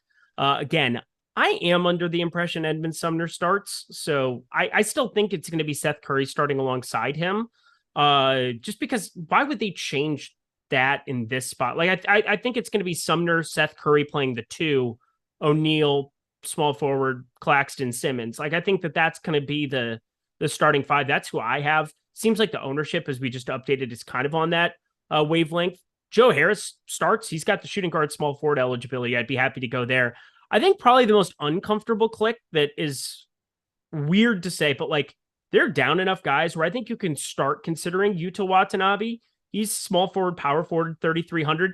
It's a 4-game slate. And if you can find the guy who just plays well and gets into more minutes here, why not a Brooklyn team where I don't think they're sold to having Edmund Sumner or Seth Curry or anybody out there if Yuta comes in and plays decently enough. TJ Warren off the bench, I think that's an uncomfortable click, but like somebody that we know the kind of usage and upside he can have. He's played 28 minutes now in recent games, so it's starting to trend up. I think my exposure to this team probably is done there. I don't need to go to Patty Mills. I don't need to go to Cameron Thomas. I don't need to try to make anybody else a thing. I think it's pretty much going to primarily be those guys. So here's the reason why I think that it is going to be Joe Harris starting and not Edmund Sumner. So the last game, the starting lineup did have both Sumner and Harris, but Ben Simmons was out that game. So with Seth Curry starting, I just think Curry is starting in place of Kyrie Irving. And then I assume that Ben Simmons starts in place of Edmund Sumner. And Sumner only played 12 minutes last game as a starter. So, I mean, obviously there's a lot of guys out. There's a path for him to play extended minutes, but I'm not projecting him to play a massive amount, especially when he only played 12 minutes at starting last game. They like every player on the slate. That is not true. We're talking through literally just Brooklyn, and it's hard not to have interest in a team where the most expensive guy is 7,200 Nick Claxton on DraftKings, 5,900 Ben Simmons, 5,500 Royce O'Neal. I mean, this is a very, very cheap basketball team, and to not have interest in them is kind of like not playing the same slate as me. Yeah. So I am. Yeah. By the way, if anybody is not getting exposure to the Nets, you're making a massive error. This is a 4-game slate, and there's two clear spots for value. We've got the Nets and we've got the Milwaukee Bucks right now. The Bucks are without Giannis, they're without Chris Middleton, and the Nets are without Kevin Durant and Kyrie Irving. So I think that your lineup, I'm looking at my exposures right now in Fantasy Cruncher as I've got lineups building out for me. I get a ton of exposure to the Nets, a ton of exposure to the Bucks, and then it's like Jokic is a pay-up option, Dame is a pay-up option. I don't really have a whole lot of priorities outside of a couple pay-up guys in Nets Bucks. Okay. Yeah, I'm with you. I mean, that's the breakdown of the slate. It's a lot of Milwaukee and a lot of Brooklyn, and then a little bit of San Antonio on the other side, just because I want to have some of these pieces along for the ride, and then we log off, and then we just hope Jokic goes for infinity because we actually have money to get there now.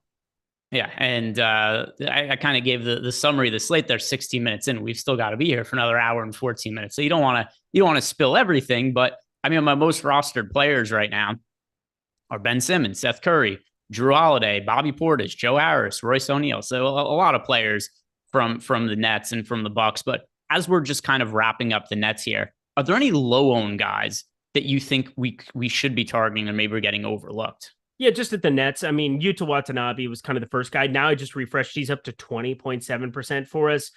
TJ Warren, again, seeing 28 minutes is really, really nice. You know, whether he started or came off the bench, TJ Warren was going to go out and chuck. Like, that's what he's there to do. 18 shot attempts 2 games ago against Boston. That's the kind of stuff you're going to see. It was already starting to pop up even alongside Kyrie Irving. Now you take him off the floor.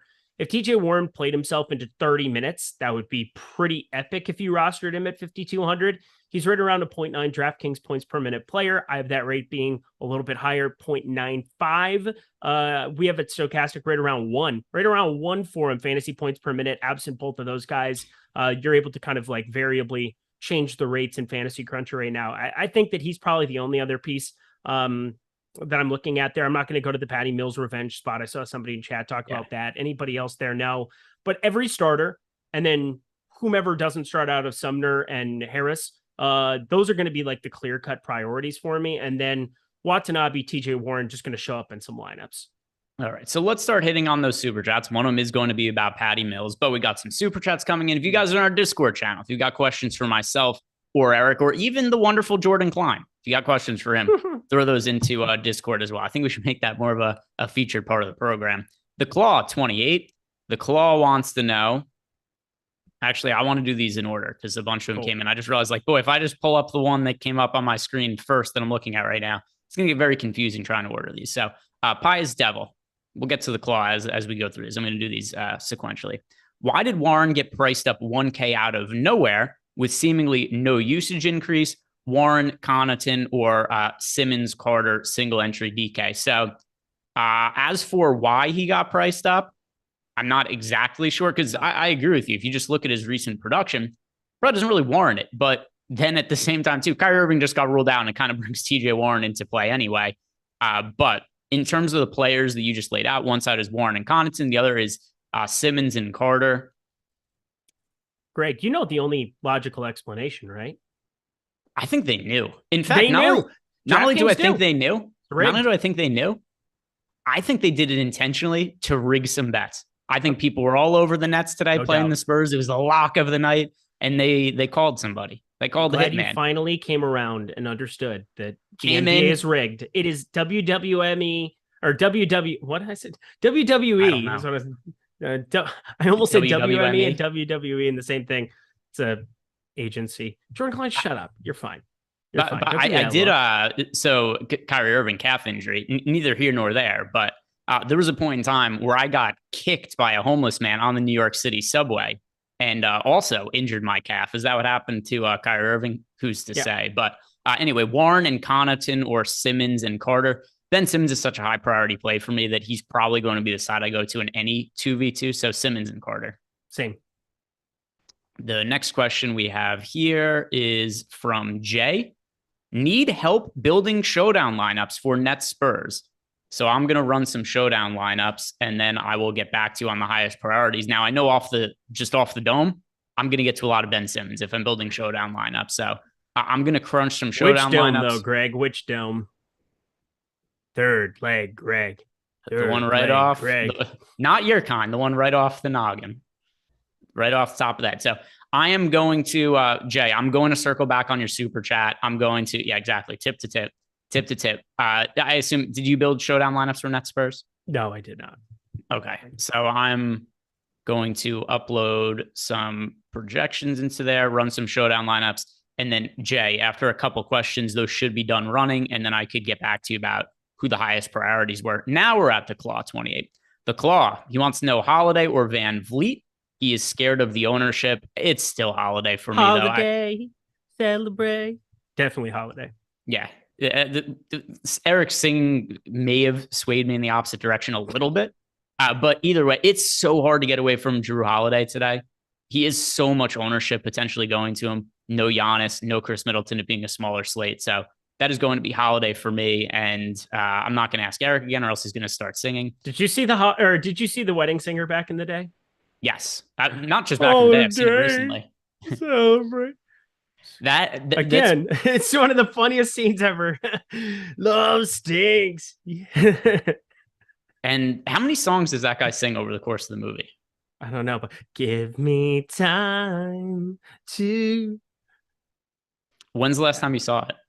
A couple months ago. I mean, I know that movie forwards, backwards, sideways. Yeah.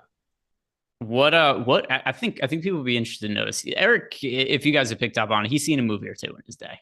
What is the movie you've rewatched the most times?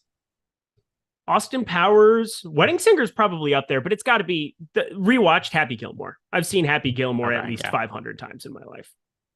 For me, it is, I actually might have asked you this before because this feels familiar talking about this. Dude, Where's My Car for me? Oh, dude. Bro, chill. It's a legacy. Yes. Not only does that movie make up the majority of Jordan. I think that's how Jordan learned English. I think he just watched that movie a bunch of times and he just picked everything up from there. But when I was growing up as a kid, my mom had a DVD player in the back of our car, but the only movie we had in there. You guys were rich. Look at that DVD. But the only movie we had. Oh. The only movie we had was Dude, Where's My Car? So we just watched it over and over and over and over again. So that's the one I've probably seen the most. By the way, to get back to Jay's question, I was stalling a little bit while my lineups were running. Oh, it's all right. So here we go. To answer Jay's question. So he wants to know, he needs help building showdown lineups for Nets Spurs. So I ran lineups. The captain I got to the most, no surprise, kind of hinted at that I felt this was going to be the case before. Ben Simmons. Captain I got to the second most was Jakob Poeltl. As for utility players, I got to the most. Claxton, Curry, Poeltl, Simmons, Keldon Johnson, and Joe Harris. So there we go. Well done by you. So hopefully that helps you out, Jay. Those are the players that if I was running lineups and entering, well, I ran lineups, but if I was entering showdown lineups for Net Spurs, that's who the highest priority would be. Doomer 707. It's going to be the Patty Mills revenge show. LOL. Eric, is it going to be Patty Mills revenge time? No. All right. So Eric says, no, I tend to agree. It's hard to give Patty Mills a whole lot of minutes. There's a lot of guards ahead of him in the rotation. So is he wearing an Australian jersey today? If he is, he's going to go for 70 because I don't know if you ever played. Did you play Olympic DFS? No. I have many things better to do. Buddy. Patty Mills was a GOAT in an Australian uniform. Like automatic jam plate for 9-10K didn't matter. Patty Mills was a GOAT. For today, though, here's the issue for today, just when you're trying to project him. Here are the guards that I think are ahead of him in the rotation. Edmund Sumner.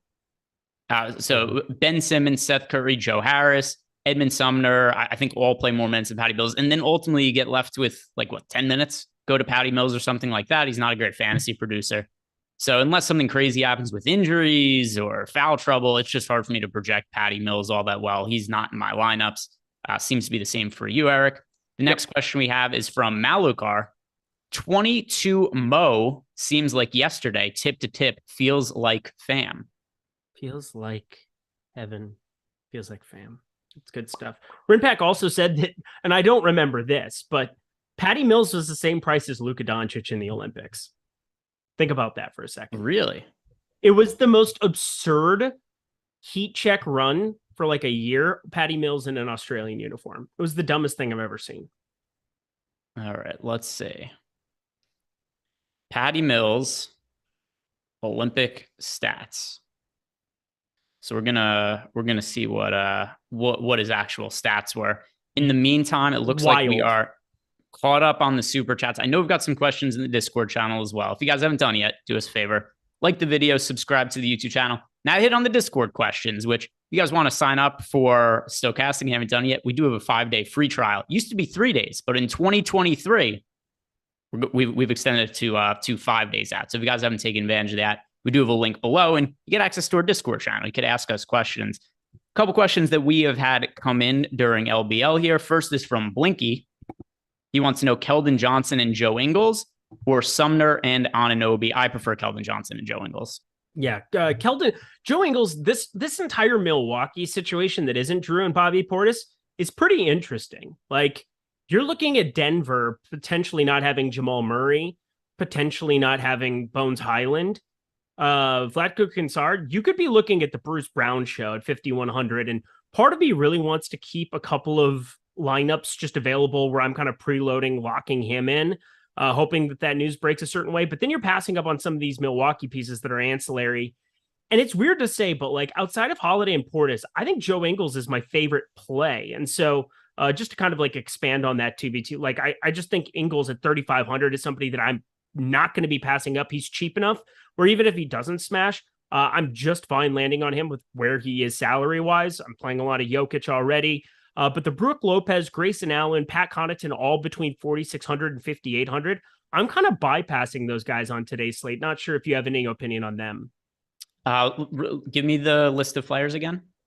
Brook Lopez, Grayson Allen, Pat Connaughton. Pretty much anybody else pulling ownership from the Milwaukee side. I'm just not getting to very much. I'm getting to Brook Lopez.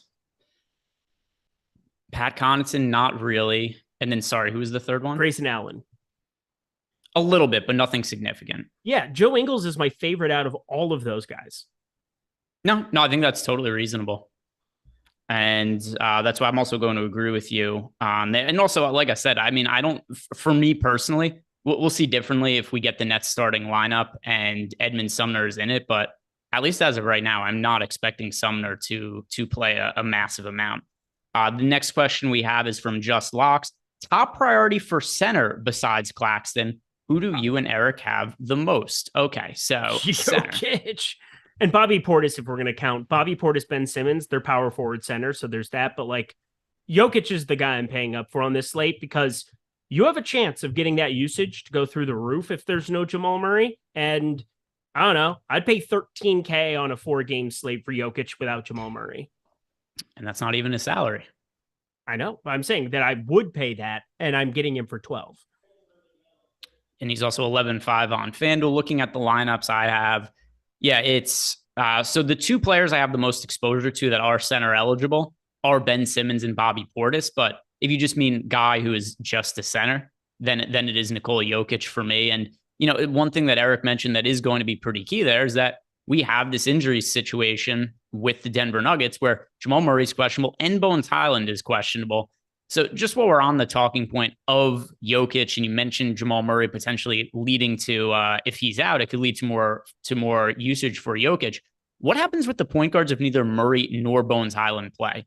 Is there a value spot there that you're getting to? Yeah, Bruce Brown is the guy that I have a ton of right now. He is projected for 2.7% ownership. I have a lot more than that. He would start. We've seen routinely that he'll start. And I think regardless, Bones Highland won't start. If you have Jamal Murray out, I think it'll be Bruce Brown regardless. But Bones Highland would become the best play if he plays and Jamal Murray's out. Just like if it's the inverse, probably not all that interesting because 7,500 for Jamal Murray. Yeah, it's against a Portland Portland backcourt of Lillard and Simons, but I don't really care.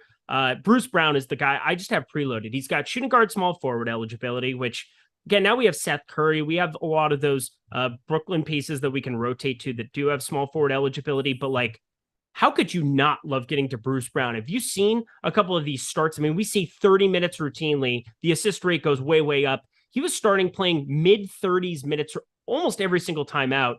He's generally been around a 0.9 fantasy point per minute player. He'd be probably my favorite point of leverage on the entire slate. if that news came out an hour from now.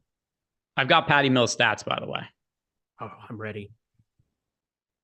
So Patty Mills, Olympics 2020. Yep. Averaged 23.3 points, 6.3 assists, 3.5 rebounds per game, 1.7 steals. Nearly 2 stocks in the Olympics. And again, those are 40-minute games. Yeah. And yeah, by the way, also, just to show you how much he was shooting, he wasn't efficient either. No. He shot 42% from the field, 39% from three. He shot 19.3 shots per game. I mean, isn't that incredible? I was going to say, I didn't know if you were along for the ride for NBA DFS. It was a print fest. If you played cash, I just played cash for it. I could not tell you enough how much I loved Patty Mills. Yeah, so he had some gaudy counting stats in the Olympics. Patty is not mid in an Australian jersey, Jordan Klein. Take it back. Well, we've got a super chat from Dahmer 707. I'll buy Eric a beer if he plays 1% of Patty Mills. Nope. I literally just talked about how he's the GOAT, but he's wearing the wrong uniform, my friend. He puts on that Superman cape when he goes down south and plays for south of the equator. I don't think you're thinking about the EV of this correctly. Because you could get like an expensive beer, a nice beer. Oh. For 1%, it kind of pays for itself. Close to. I mean, it would have to be like Allagash Curio, and you're getting it at a sport. You're getting it at a sporting event. There you go. Okay, yeah. No, then I'll nuke it. Like when you go to SoFi or you go to what is it, Crypto.com Arena now, and they have $20 beers. Or if you go with me and Jordan Klein, $0. Is it still didn't some of the stadiums start removing that from after the SBX scandal stuff? Didn't they start removing some of those? Oh, they haven't in LA yet because Crypto.com and Matt Damon and the Super Bowl commercial from last year, they're not going anywhere. They ain't going nowhere because they're bad boys for life.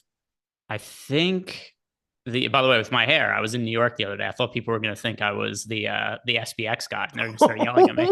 I thought they'd be like, "Hey, you stole my money, you took my crypto." But that was actually really funny. That was a good self burn. But like, you're obviously a much more beautiful, attractive man than that wildebeest lying piece of shit. Yeah. So anyway, Miami Heat, they did change their the name of their arena. Good for them. Yeah, as they should. I mean, it's a bankrupt, corrupt company that stole a bunch of money from people, and pretty much anybody around that dude needs to be punished to the fullest extent of the law. Sam Bankman-Fried. I just SBF. You know what? SBF 50, not suntan lotion. The prison sentence. Yeah, hell yeah, brother. Let's go. Some more super chats coming. This one is from my filler arc for Patty Mills. It helps when your teammate is Big Uncle Ingles. Speaking of him, is he a good cheap pivot from the Nets players? Yeah, I do like getting to Joe Ingles. We talked about him before. The players I'm getting the most exposure to from the Bucks, it's Jrue Holiday, it's Bobby Portis. Those two are kind of above everybody else. From a cheap standpoint, though, it is Joe Ingles. And Ingles is going to be somewhat popular today, but not crazy. Just over 20% on a 4-game slate on DraftKings. Only 11% on FanDuel. I do think he's going a little bit under-owned. So I like Joe Ingles today.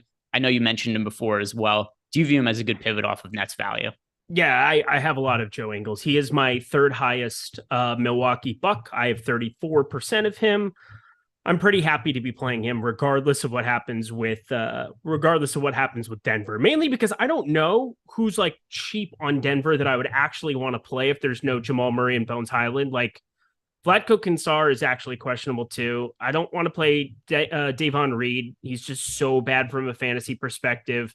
Ish Smith, God forbid, I have to actually do that. Christian Braun has routinely played a lot more minutes in those spots. He's a 0.54 fantasy point per minute guy. That's why I'm saying I feel a lot more comfortable playing the guy who's down there sub 4K from Milwaukee than I am playing Connaughton and Allen with the prospect of like giving up that amount of salary to guys that could just go to the Denver side. Yeah, so Denver, if we look at them, Concar's questionable, Bones Highland's questionable, Jamal Murray's questionable. It is really hard, and I guess maybe if I knew these guys were all out right now, we know we'd be playing Bruce Brown, talked about him before. Ish Smith could potentially be another one, but the problem is if all those guys play, Ish Smith is probably playing 0 minutes, and he's a DNP coach's decision. So I'm with you. It's not something I'm really looking to forego. I know we're always looking for some of these low-owned pivot options, but I'm not willing to forego Nets or Bucks value to take a shot on Ish Smith. So I like Joe Ingles. The nice thing about it is that the Denver game happens before Philly and LA, and I really have no Philly or LA other than Joel Embiid and James Harden right now. Paul George playing just mutes every bit of interest. I can't even click on Kawhi. Zubats, we've seen him play low minutes and them go small in some of these spots, even against Embiid. I don't feel very good about that, but I at least have some lineup filler. Like Tobias Harris is now down to 6,100. Tyrese Maxey, 6,400. Neither of them are good plays. Guys, I don't want to play, but if I need to get to like a cheap starter, like Davon Reed starts or Ish Smith starts or something like that, I think I'm going to be able to spend up enough to the Embiid Harden spot. So like Bruce Brown, I'm just kind of preloading into lineups in a lot of ways. Aaron Gordon, even Kentavious Caldwell-Pope, who isn't my favorite play, but I'm getting to around 10% of him. That's way more than the 5.7% he's projected for at the moment. He projects out terrible, but if you don't have Jamal Murray or Jamal Murray or Bones Highland out there, there you go. And Bones Highland becomes the guy I want to get to the most on the slate if he's in and Jamal Murray is out. Some more super chats to get to. This one is from Gordon Powell. Any Nwora and his ownership percentage, also why Lillard better than Harden. All right, so let's break this down in parts. First, any Nwora and what is his ownership? So didn't specify his site, but I'll read it off for both.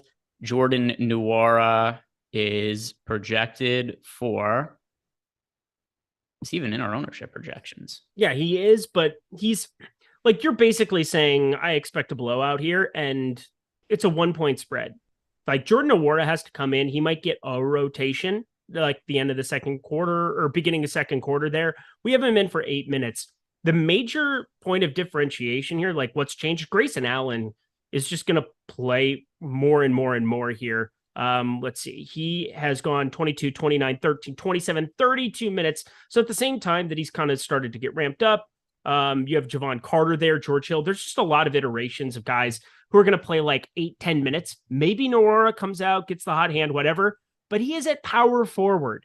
You have Portis, you have Simmons. Like those guys are like, they're in another stratosphere. Take your shots at going cheap at guard, at shooting guard. Do something different there. Do not get off of Portis or Simmons to get to Jordan Nwora. Yeah, and by the way, we don't have Nwora projected for any ownership, and the main reason is because I don't think anybody should play him. Like, if you want to take shots on him, no, just I don't think he's guaranteed to even be in the rotation today. I know even with guys out, I don't think he's a lock to play minutes. There's a lot of value plays. I wouldn't go there. Nobody's going to roster him, but I don't really think they should. Also, he wants to know why Lillard better than Harden.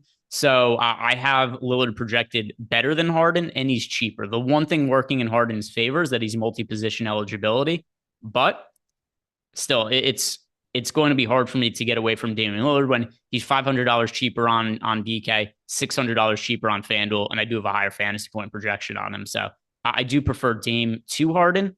There's enough value that you could certainly make a case for Harden, but my preference is Dame.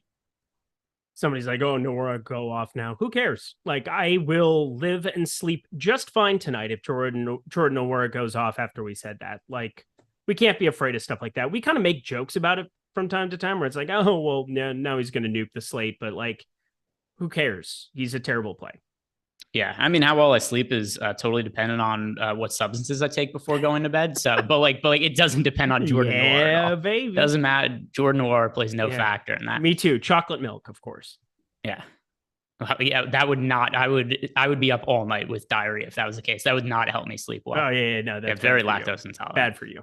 Tony Porcelli, Greg, and Maximus Aurelius. Thoughts if no JM? So I assume that's Jamal Murray. BH, I assume that is Bones Highlands, and NU. Who's NUJ? Okay, somebody. Hang on 1 second. Gordon Powell. Nwora played 23 and 28 minutes last 2 games. No, he fucking didn't. No, he didn't. He didn't play at all on the 14th. Don't look at box scores and think that he played 0 minutes on the 14th. He played 0 minutes. All right, I have some bad news for you. Eric. He played 23 minutes last game. No, but I'm saying that he didn't enter the rotation. Look at this. What am I looking at here? Am I crazy? He did not appear on the 14th. Yeah, so 2 games ago he didn't. Last game he played. That's 23. what I'm getting at. So But his last 2 games, but not the Bucks' last 2 games. Yeah. He played 27, 0, and 23 minutes. That's what I'm getting. So the difference between this game and last game is that Joe Ingles is active. Joe Ingles was not active last game, and I think Ingles just plays the Noir minutes. That's the difference. Gordon Powell, I corrected myself. All right. Now we're fine. We're fine. I just sometimes when people just say the two game thing, and I'm like, 0 is a lot different than 23 and 27. Just throwing it out. So we'll call that a push. Call it a push. I'll push you. Tony's question. He wants to know thoughts if there are no Bones Highland or Jamal Murray for the Nuggets. So we touched on a little bit before, but I'm not going to be taking chances on Ish Smith or anything like that. But Jokic would certainly see a boost. He would have a bigger role in the offense. I mean, the ball's already in his hands a ton. He's the best pay up option on the slate just in terms of raw fantasy points. That would get magnified. And then in terms of other guys, Bruce Brown would be the player who I'm not currently rostering that I would be rostering if there's no Jamal Murray or Bones Highland. Yes. DBC, baby. DBC. Dubro chill. I'm back. In control. Sorry, I cut you off. What Animal. There we go. I knew it was going to be something illuminating. Jorge Giacomi. Do you guys still prefer Drew over Fred today? Yes. Yes. Nothing's changed. Fred VanVleet, go ahead and take shots. It's a back-to-back. I'm shocked he's playing. Malachi Flynn played 3 minutes last game. I thought, oh, well, they'll rest Fred VanVleet because he just got back. But then, remember, Nick Nurse has no regard for human life. The same way they just went back to a 9-man rotation yesterday. I thought maybe, because it's on a back-to-back and they're just going easy. And then they go to overtime and all of that goes out the window. And it just seems like everybody's playing full minutes here. So that's how I'm reading it. I think the big question in the slate is, will the FanDuel slate actually happen today? Yeah, Terry, what do you do when you don't get any action all day because FanDuel is just incapable of giving you guys anything right now? Anything. Yeah, I don't know what Terry does without the blue site. Is Terry in chat? I would be curious to know what he did the last couple of days. Watched old 1978 Yankees highlights. Most likely. That's a good call. Popped in a couple DVDs behind him and put them in. Let's see. Birds on the River Kwai. That seems like a nice hit for Terry right there. Probably starts prepping for the baseball season. It's about that time.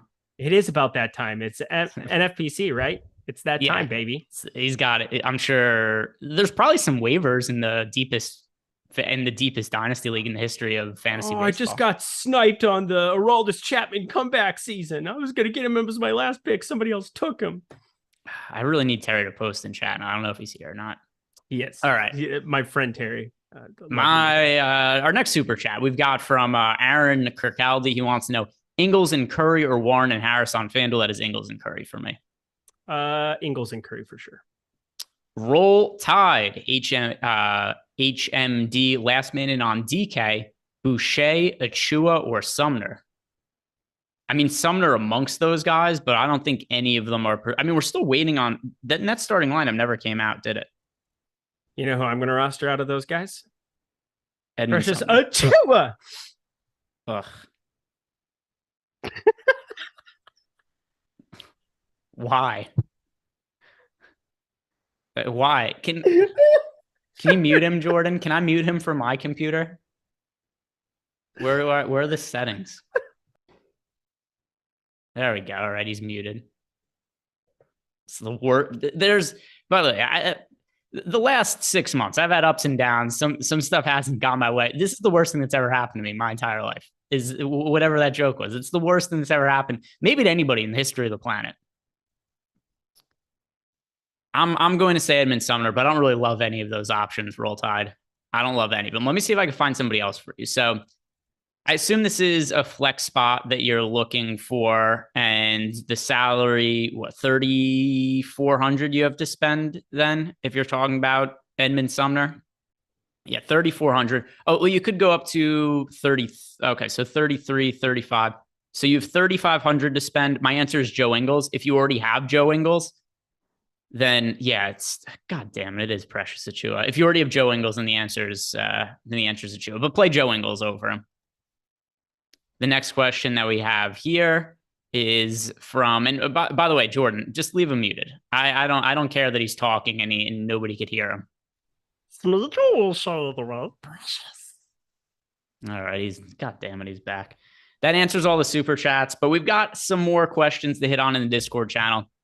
But first, I want to shout out BetMGM. Even though we're sponsored by PrizePicks today, if you guys are in a sports betting state where it's legal, there's a good chance you don't have access to PrizePicks, but you probably have access to BetMGM. And if you sign up for BetMGM with our link, you're going to get 2 free months of Stokastic Plus Platinum. All you have to do is place a minimum deposit of at least $10. When your first bet settles, you're going to get 2 free months of Stokastic Plus Platinum. But if you or somebody you know has a gambling problem,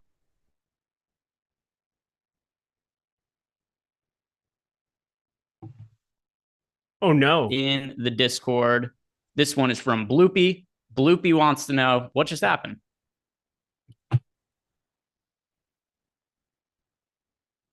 Yeah, because you went to the other realm.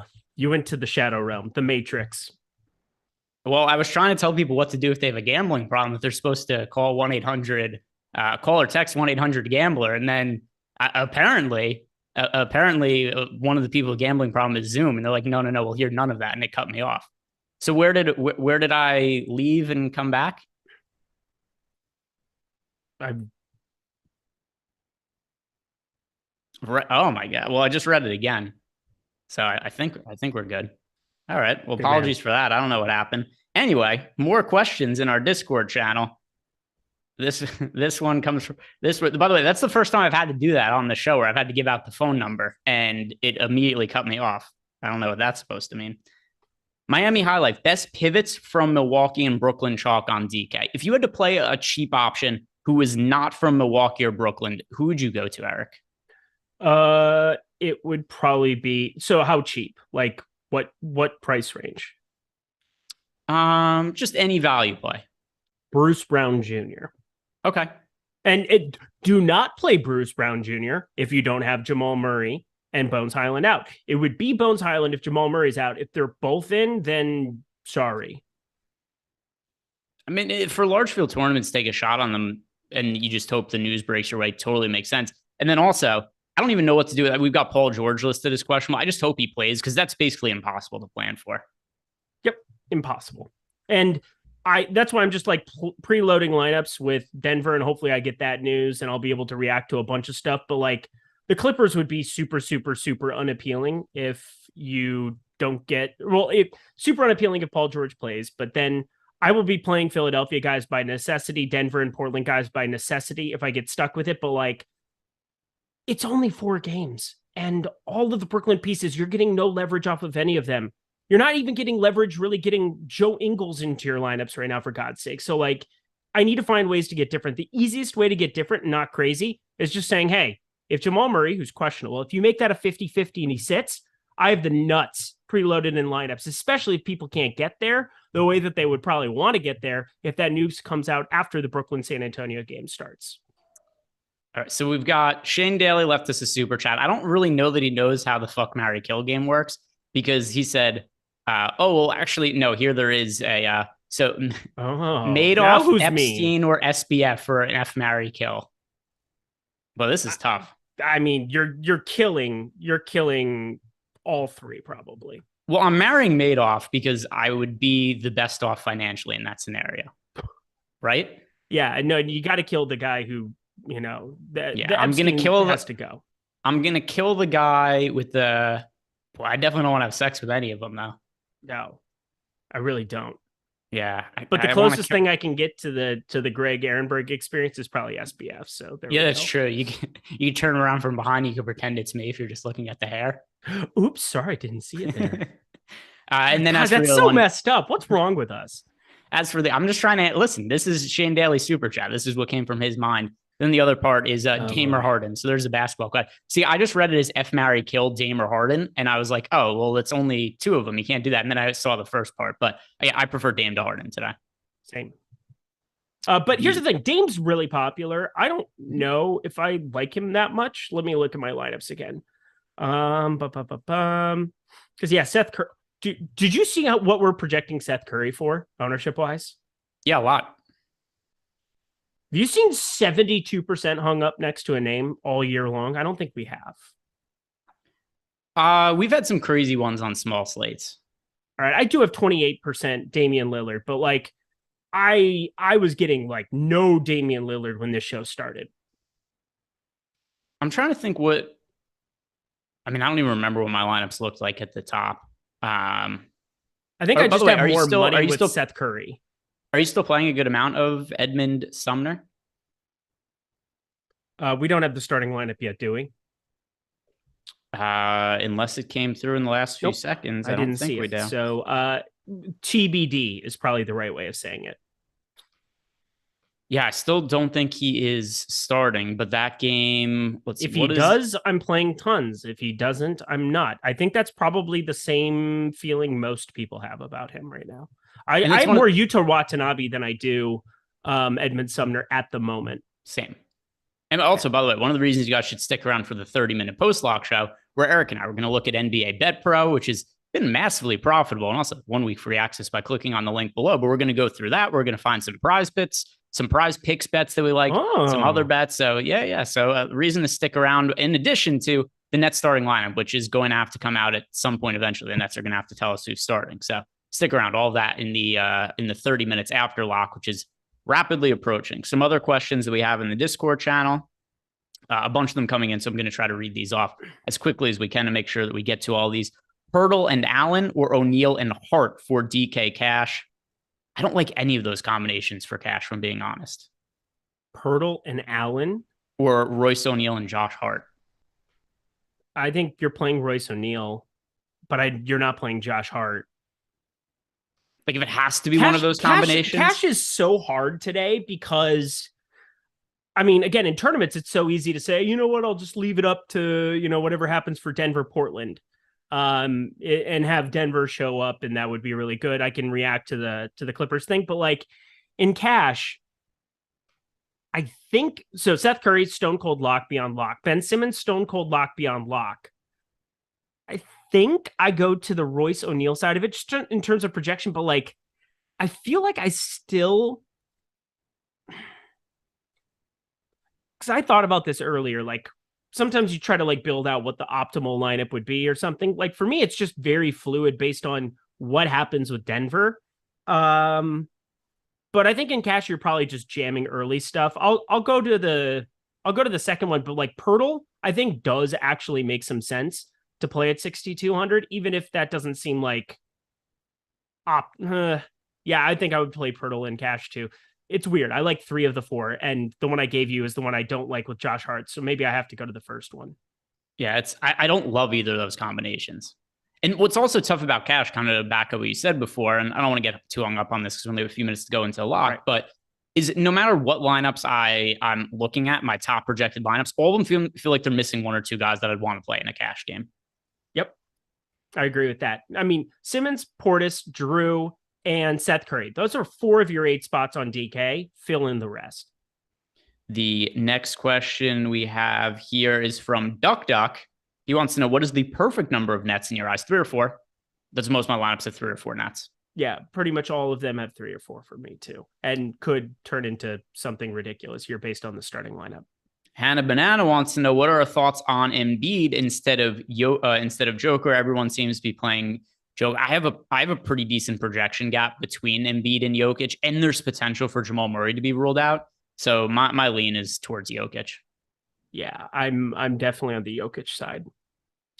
Bloopy, last been in on FanDuel, Joe Harris or Grayson Allen, or do you have Curry, Warren, Simmons from Brooklyn, Drew and Portis from Milwaukee? I prefer Joe. Well, actually, let me check that. Who do I prefer? Joe Harris. Yeah, so I'm double checking some stuff because I feel like I want to make sure that I'm right about what I'm saying here. Yeah, Joe Harris.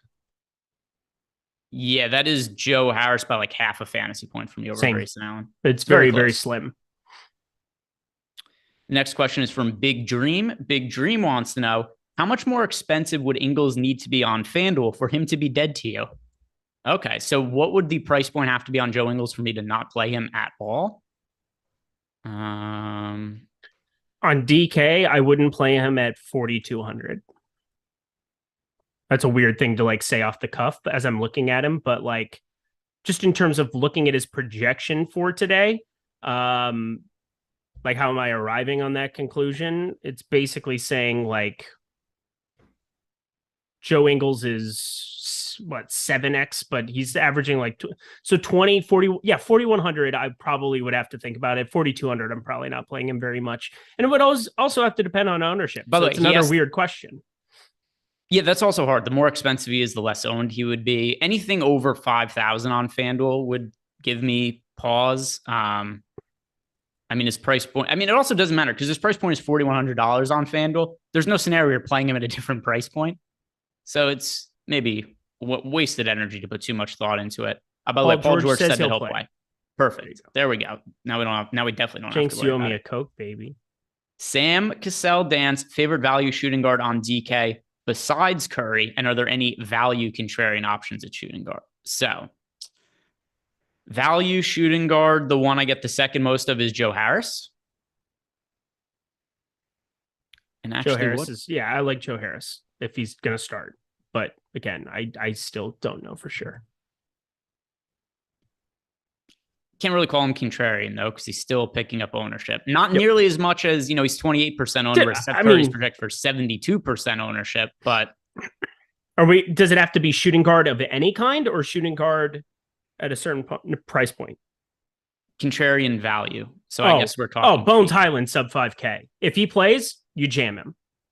Makes sense. Yeah, I can get behind that. And if there's no Jamal answer. Murray. So two caveats to it, but like nobody is clicking Bones Highland, and he's the best play on the entire slate relative to ownership if Jamal Murray sits.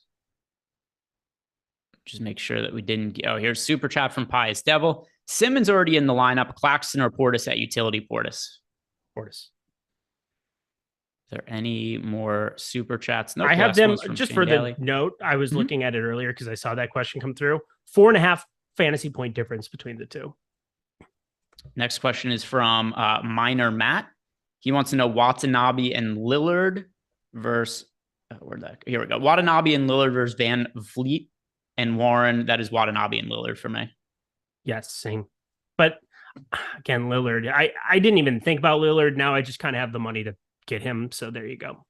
Dr. Jimmy Brungus says that Eric has Blues Clues energy. I agree. Jimmy, doctor. What is sex? Have you seen those? Dr. Dungus? I did not see that episode of Blues Clues. The next question of Heflove comes from Heflove. You think that Ingles is effective without Giannis? He kind of disappeared the game he played without Giannis. So who cares? It's one game. I'm trying to figure out which game it is that he's talking about. But either way, it's a 4-game slate. He's really cheap. I think he's going to play over 20 minutes. So to me, I like getting to Joe Ingles. If this was a bigger slate, I would almost certainly have less interest in him.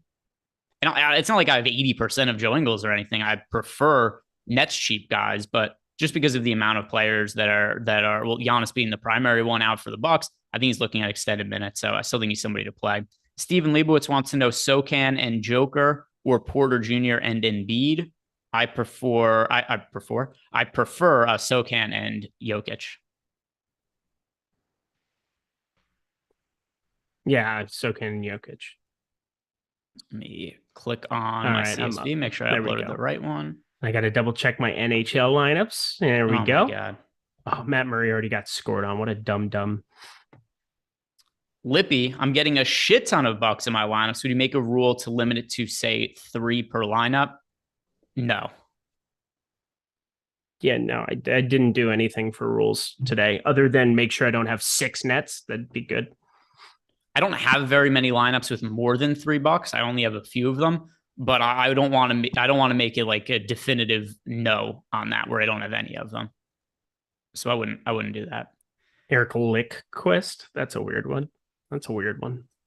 The next question we have in here, I think we answered all of them. Let's just go through I know we got like a minute to go until lock. I was just finalizing my lineups here. Who'd you get the most exposure to at each position? All right, let me pull it up here. Point guard on DraftKings.com. Seth Curry, Drew Holiday, and then Edmund Sumner and Damian Lillard, both 25%. Holiday and Curry for me at point guard, shooting guard, Curry and Joe Harris. How about for you at shooting Curry, guard? O'Neal, Bruce Brown. Small forward for me, Harris already talked about him, then Ingles and Watanabe. Ingles, Bruce Brown, Joe Harris. Power forward, Simmons, Portis. It's pretty hard to get away from them. Simmons, Portis, Ingles. Yeah, Simmons, Portis also center, and then Jokic as well. There's a lot of my lineups are super chalky on this slate. I found it hard to get away from the chalk today. Yep, agree. Is there any crazy contrarian player that you've taken any kind of stand on? Well, because they're completely not owned, I would say Kentavious Caldwell-Pope, Bruce Brown Jr., the Ish Smith thing, I don't preload into my lineups. I'll react to that as need be basis. And then Bones Highland. I think just having Jamal Murray out would be gigantic for this slate. I mean, it opens up a lot going up against Portland in a game with nearly a 240 total. It's 237 best game environment, 4 points on the slate. And yeah, Jokic I already have a ton of. Why not bring everybody else along for the ride? Let's talk about some PrizePicks now. Once again, if you guys haven't signed up at PrizePicks yet, when you use our link, you get 1 free month of Stokastic Plus Platinum. And in addition to that, you are going to also get a deposit bonus of up to $100. And we've got all kinds of tools over at Stokastic.com that are going to help you find the best plays over on PrizePicks. Now, something that's nice about PrizePicks and sportsbooks just in general, as we're talking through this, is that even though the first game of the slate has locked for DFS purposes, we could still play some props over at PrizePicks. We could still go to BetMGM, DraftKings, FanDuel, and we could bet player props, at least for the next 10 minutes. So I want to start our post-lock show by looking at some of these props, and then this Nets lineup has to come in soon. I think the first thing that you and I should have a little friendly wager on is what time does the Nets starting lineup come out? Give me an over-under. 4:42 my time. So yeah, 7:42 yours. Okay. I'm going to take the under on that. 10 minutes from now, you're going to take the under. You think it comes in the next 10? Yes. Hopeful anyway. Duke just got up, so he disagrees. Oh, thud. Did he slip and fall? So he's just got these big ass paws and he just kind of collapses on floors. He doesn't know how to like gracefully get himself down. It's just like boom. And he's down. Yeah. Bombs out working. So as I'm pulling this up, did you have any PrizePicks props that you have put together into a card today? Yeah, so it's always interesting when you go cross-referencing things between PrizePicks and then, a sportsbook, because PrizePicks, you don't have to be concerned about juice. You're just looking for expected win percentage. You just basically want to group a lot of the stuff in the NBA Bet Pro. Like if you do that by expected win percentage, it's a lot better off. But one thing I did like at books, so I'll just bring it up here as well. I like the over 15.5 for Trey Jones. Whoa, it's up to 16.5 on PrizePicks. Look at that. Got in a little bit early. 15.5 was the Jordan got an number. Even better number though. Sorry, go ahead. I just get excited to hear Jordan's PrizePicks advice sometimes. Go ahead, Eric. Well, I mean, we could settle for. Why don't we bring him on to like, dude, like he's gonna totally like, bro, like, nuke. He's gonna score lots of points, dude. No, Jordan. Nothing. Comment. Rebuttal. All right, Eric. Who do you? So, what? So it's 16.5. That's a little bit different. I know it's just a point, but it has to at least be said. But Trey Jones. You're absent Devin Vassell here for the foreseeable future as well. He's kind of locked in. He's played 30 minutes in some of these spots that have even been blowouts. And so that kind of elevates a little bit of what his floor is, playing around 35, 36 minutes in competitive games, which this one projects out to be now without Kyrie Irving and Kevin Durant. So Trey Jones, 16.5. I still don't mind that one completely, but it was a lot more fun when it was at 15.5. Oh, we just got a super chat that came in from our guy Pius Devlin. Wants to know, is there a universe where I could play Richardson over Curry? Yeah, I mean, it depends how many lineups you're playing. If you're just playing one lineup, I would just play Seth Curry. I wouldn't play Richardson over him. Yeah, Richardson was somebody who was popping up in crunches, and I just had to mute it down. I don't like it all that much here on this slate. At least just a shooting dependent dude who could spike an upside. Like that's usually fun, but just doesn't feel like I want to go too nuts there. I know he's played really well and been consistent of late, but like I still think he pales in comparison to some of the other value. Yeah, still no Nets starting lineup. 8 minutes to go, and then we find out. By the way, the the Bucks Raptors game tipped off immediately. So I was saying the good thing is that we're going to get a little bit of a buffer where we can talk about some of the props and whatnot for that game. But we actually can't because the game tipped off immediately once we got to lock. So we do not have Raptors or Bucks to talk about. So I bring up a little bit of a PrizePicks secret because I want to talk through this one with you. And I think this is probably one of the. If it's a secret, I wouldn't say it too loud though. Got to whisper. Well, I just don't want them to change the ability to do certain things like this. So PrizePicks has gotten better at taking certain plays off the boards when there's certain pieces of news that are waiting in the wings. I think you're pretty set putting Michael Porter Jr., Nikola Jokic, Aaron Gordon, taking some overs of them on the fantasy score and just saying, guess what? Tonight, Jamal Murray is going to be out. Bones Highland's going to be out. And regardless of it working out for you time and time again, like when you're paying 10x, like you're giving me 10x on a prop that like Jokic, I projected north of 60. And you're basically doing FanDuel scoring when you're talking about PrizePicks.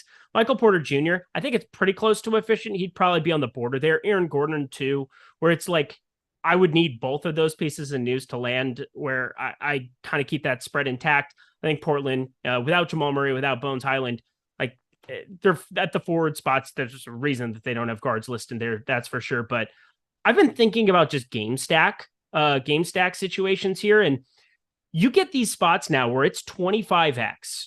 25x, by the way, you were correct. And I don't want to talk about it. But I think you're better off like just putting 4 or 5 pieces or now 6 with 25x and just stacking up some prospective news, especially because in competitive games, which this would, project out to be, it's 6.5 point spread it opened at yesterday for Denver and Portland. If you don't have Jamal Murray, that's going to drop slightly, maybe a point. But like, I think you could just run into some spots where it's like the average NBA game goes to overtime 6% of the time. 6% is a pretty wild type number to be getting news that can break your way, a game that should project out to be competitive. And if you get overtime, there's a lot of ways that 25x now that they've increased that to 6, works out in your favor. It worked out yesterday. I stacked up the Knicks and Toronto game. Everybody went over in fantasy score. And so it's just something I've been thinking about and trying to game stack out certain ways when games are projected to be close. Not sure. And I thought Fred VanVleet was going to be out too. So, I mean, I put that together before Fred VanVleet was out, and that was kind of the main reason I did it. We just got the Nets starting lineup, the big update we've all been waiting for. And now I want to talk a little bit more about PrizePicks and BetPro, but we can get back to it because there is no immediate rush because of the fact that TNT game started immediately. So the lines had to come down. Nets starting lineup: Ben Simmons, Seth Curry, Joe Harris, Royce O'Neal, Nick Claxton. Sounds familiar, Eric. Good job, Greg.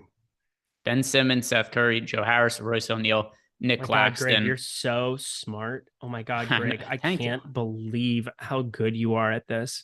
I know a lot of it's, the ability to guess a starting lineup that everybody else also has access to. It's a tremendous advantage. But so this doesn't change anything I was talking about before because it's kind of the lineup that I was thinking was going to happen. But what does this do for you with Edmund Sumner? I'm going to have none. No, I got 4%. I got 4%. It is what it is. I'm just going to be stacking this all up to go to the Denver side. Joe Harris looks nifty. Fire him up. Like, he's already popular, though. It's just kind of another guy there. I mean, Watanabe, I think, is probably the guy that I feel the most comfortable taking shots with off the bench just because of the positionality. Small forward, power forward. Just having the ability to play him at a small forward spot is kind of interesting to me. Mainly because I have a lot of potential interest in getting to Denver. So I'm just going to do it that way. So quick start in the Bucks Raptors game here, where only 4 minutes in, Bucks have already hung 16 points up on the board. Some interesting stuff going on with Drew Holiday, who picked up 2 fouls a minute into the game. But he has stayed in the game and he's playing well. So Drew Holiday, I know I saw people freaking out in chat like, oh my God, Drew Holiday, 2 fouls in the first minute. But they left him out there. We're now 4.5 minutes into the game. He has 10 points, 10 real life points. So he's Jamal Murray is just absolutely cooking right now from the Raptors side of the game. 6 points, 2 boards from Pascal Siakam. He's really the only fantasy player of note. And then Bobby Portis, 6 points and 2 boards. So all of the production from the Bucks is coming from Bobby Portis and Drew Holiday, which I think you and I should feel pretty good about, right? Correct. And you said Jamal Murray, but I know you meant Drew Holiday. Oh, did I say Jamal Murray? Yep. You're still loved. Oh, okay. Well, who knows? Maybe that's a foreshadowing of what is to come later on in the day with Jamal Murray. Hopefully not. Hopefully he is wearing street clothes. Yeah, but either way, Drew Holiday, really, really big start. We are 5 minutes into the game, 10 points, also has an assist, and he's 4 or 5 from the field, 2 of 2 from 3. And Bucks up in that game 18-10. Next game locks in 20 minutes. That is the Spurs Nets game. So let's get back to looking at PrizePicks, looking at BetPro. So, if there's anything that stands out to us from DraftKings, FanDuel, BetMGM perspective, any of that, that's also going to be highlighted here on BetPro. We also have the NHA props on here. We've got the PrizePicks. Is there anything that stands out to you from the Nets now that we know their starting lineup from a prop perspective? Joe Harris, 20.5 fantasy score. That's the first one I see that is the best. That's too low. What's the number? 20.5. All right, let me go to PrizePicks and see. Yeah, I like that one as well. I agree with you. I think that's a little too low. And then let's see. I'm trying to think of who to pair because you got to play 2 and you got to play at least 2 different teams when you're pairing it. So I'm just looking for the 2v2. I'm just looking for a 2-piece equation here. And don't forget, it's Tuesday. We've got Taco Tuesday. So 16 and a half points for James Harden. Take the over on that. Make sure to include that in your ones there. This is kind of an obscure number, but $25 with it. $25 with Joe Harris over 25.5 fantasy score and more on 16.5 points. Done. Bake it in a skillet. It's delicious. 19% discount on James Harden's points there. That taco's available for 2.5 hours. They had McDavid earlier for 2.5 shots. That was a slam dunk. What is his usually? Like 4.5, 3.5? 4.5 usually. It was like a 44% discount. But again, hockey, you run into like the variance thing where, points are obviously far more projectable than shots on goal. But 2.5 for Connor McDavid is absurd tonight. Just throwing it out there. That would have been a really fun one. I like the over of 4.5, and you were able to get 2.5 going that direction. So again, NHL shots on goal, that's become something that has been very advantageous over on PrizePicks as well. I've started dabbling in those streets quite a bit. You get these massive hockey slates. I guess there were 8 games tonight. The main reason I was playing on DK tonight is they had a queue for it. $19 queue, my lucky number. I felt pretty good about it. But Connor McDavid against the Seattle Kraken. Yeah, number 19. I love the $19 queues. Like, I don't know. It was just nice to look at. So they better get cracking on Connor McDavid because he's going to just light him up. Do you have a favorite color too? Blue. You are a 6-year-old girl. We've got some questions in the Discord channel. This one is from Iron Maiden 2. Do you guys think Simmons plays enough point to not eat into Claxton's production too much? I'm not too concerned with them being on the court at the same time. Not at all. Sam Cassell Dance is 275, an acceptable projection score on DraftKings. I don't really put too much thought into the projection score. It's also going to be, different based on how you have different players projected. But personally, my top projected lineup for me has 282.4 points. But 275, like in general, I guess that's fine for this slate. Jason Pass wants to know DK single lineup with Bones at guard. If Jamal Murray gets ruled in, who should he go to? Bones Highland, Bruce Brown, Melton, or Caldwell Pope. So if Jamal Murray plays, he has Bones Highland now. Who should he play? Highland, Bruce Brown, Melton, or Caldwell Pope? I mean, it's disturbing, but probably Melton. Yeah, let me look. No, it would not be Melton. 19.8 there. Bones, I would have at about the exact same. It's still Bones for me, actually. Yeah, it would be Bones. It'd be a virtual coin flip, Bones or Melton. And I got to assume because Bones has the Q tag next to him, he's just going to be unowned. So there you go. For me, I mean, I think Highland and a lot of these guys are very close. I do have of that group. I've got the slightly highest projection on, and he's the most upside of all those guys. If everybody's to be in, because it's a guy who could hit a bunch of shots in a hurry. So that's going to be my answer. And who knows? Also, Jamal Murray being not 100%. If I'm really trying to stretch the answer, maybe I could say there's a case for Jamal Murray plays a couple less minutes that goes to Bones Highland. So I'll say Bones there. Cool. Let's do an update on the game because I see people tilting in chat. This is a high scoring one. Halfway through the first quarter, 23-16 Milwaukee Bucks. 4 points, 3 boards, 2 assists for Scotty Barnes. People are lamenting in YouTube chat. Anybody played OG Anunoby? 0 stats across the board. He has done nothing today. Putting up he projected terrible for me today. The old Tony Snell line for OG Anunoby from the Bucks. We've got Bobby Portis checked out. So did Drew Holiday. This is a weird lineup. No, Drew just checked back in, I think, for a second. Wasn't he just out for a second?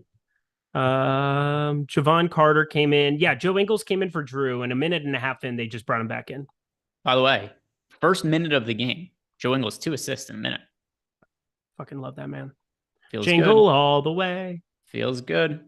Feels Who did right. he? Oh, you're right. Yeah, Drew Holiday checked in for Grayson Allen. Yep. Yeah, that is a little weird. So yeah, they put They've, him on the they've bench. done that here recently. They did the same thing in the Miami game the other night or the other morning. It was like early morning. Maybe it's a thing where he had 2 fouls and they were just trying to steal a defensive possession where he didn't have to be on the court. That's a good call. But it's something that I swear I was watching on, was it Sunday morning that the Milwaukee, and let me find it on Popcorn Machine so that I'm not just talking out of my a-hole. Let's see. Gotta find it. Milwaukee and Miami game flow. Here we go. Drew Holiday. No, he played the entire first quarter. I mean, he's kidding. There you go. I mean, he might kind of end up doing that today, other than they took him out for a minute. So yeah, just to like take it to the TV timeout and avoid a foul there. It is the TNT game, so makes sense. Let's get back to, is there anything else you want to talk about PrizePicks? If not, we could look at DraftKings, FanDuel, BetMGM, and see if there's any props we like there. Yeah, wait to see if they post. I mean, I like the 55.5 fantasy score for Jokic. I pay attention for the front court there. Sometimes you can get a number very, very early. The PrizePicks is awesome. It's a lot of fun. Always just keep in mind, you're only looking for winners. You can find positive correlation just in terms of game environment. It's the highest total game on the slate and nobody is playing it right now. If Bruce Brown shows up with like a fantasy score that's just way, way too low later in the night, be ready to pounce. I'd put him happily next to Jokic at 55.5. Got a super chat from Josh Goatsman. He wants to know, if Murray is out, does Bruce Brown or Bones Highland start? Bruce Brown. So we did see a start not all that long ago from Bones Highland, but if I'm not mistaken, Bruce Brown and Jamal Murray were both out in that game. I'm going to pull that up just to make sure that I have the correct information. It was on December 28th, the only start of the year for Bones Highland. December 28th, Jamal Murray and Bruce Brown are both out that night. Aaron Gordon was also out, by the way. A lot of people. Typically, Bruce Brown starts when Jamal Murray's out. Correct. That's why he's the guy I'm jamming at 5,100, who is legitimately 2.7% projected ownership and a horrible play if Jamal Murray plays. Horrendous. So Bruce Brown in starts this year, and we've seen a good amount of them. 19 starts. Actually made almost as many starts as he's come off the bench. Here's the difference in his numbers. As a reserve, Bruce Brown plays 25 minutes per game. As a starter, he plays 33 minutes per game. Now, this shouldn't come as a surprise, but Bruce Brown's usage rate is quite a bit lower as a starter than he is as a role player because he's playing with better guys, higher usage guys, but he offsets that by just playing additional minutes. So his points per minute production worse as a starter, but he averages 28.7 fantasy points per game as a starter compared to 22.2 as a reserve. That's just what happens when you play the 8 extra minutes. So if Bruce Brown starts, which is what we are both expecting will happen if Jamal Murray doesn't play, then Bruce Brown would be somebody that we definitely want to get into our lineups. And anything else you would add there about the Nuggets scenario? I know we've talked about it, but talked about it a lot. Again, it's only 4 games on this slate, and Brooklyn is so popular. The only way, it's not like Bruce Brown is like knock down the door, go nuts. But if Highland and Murray are both out, then he is like 5,100. You're sitting on a gold mine, regardless of how the day went. You smashed the game of DFS today. Oh boy, guess who just checked in the first quarter? Jordan Nwora. And what did he do? Immediately got a steal. There you go. I quit.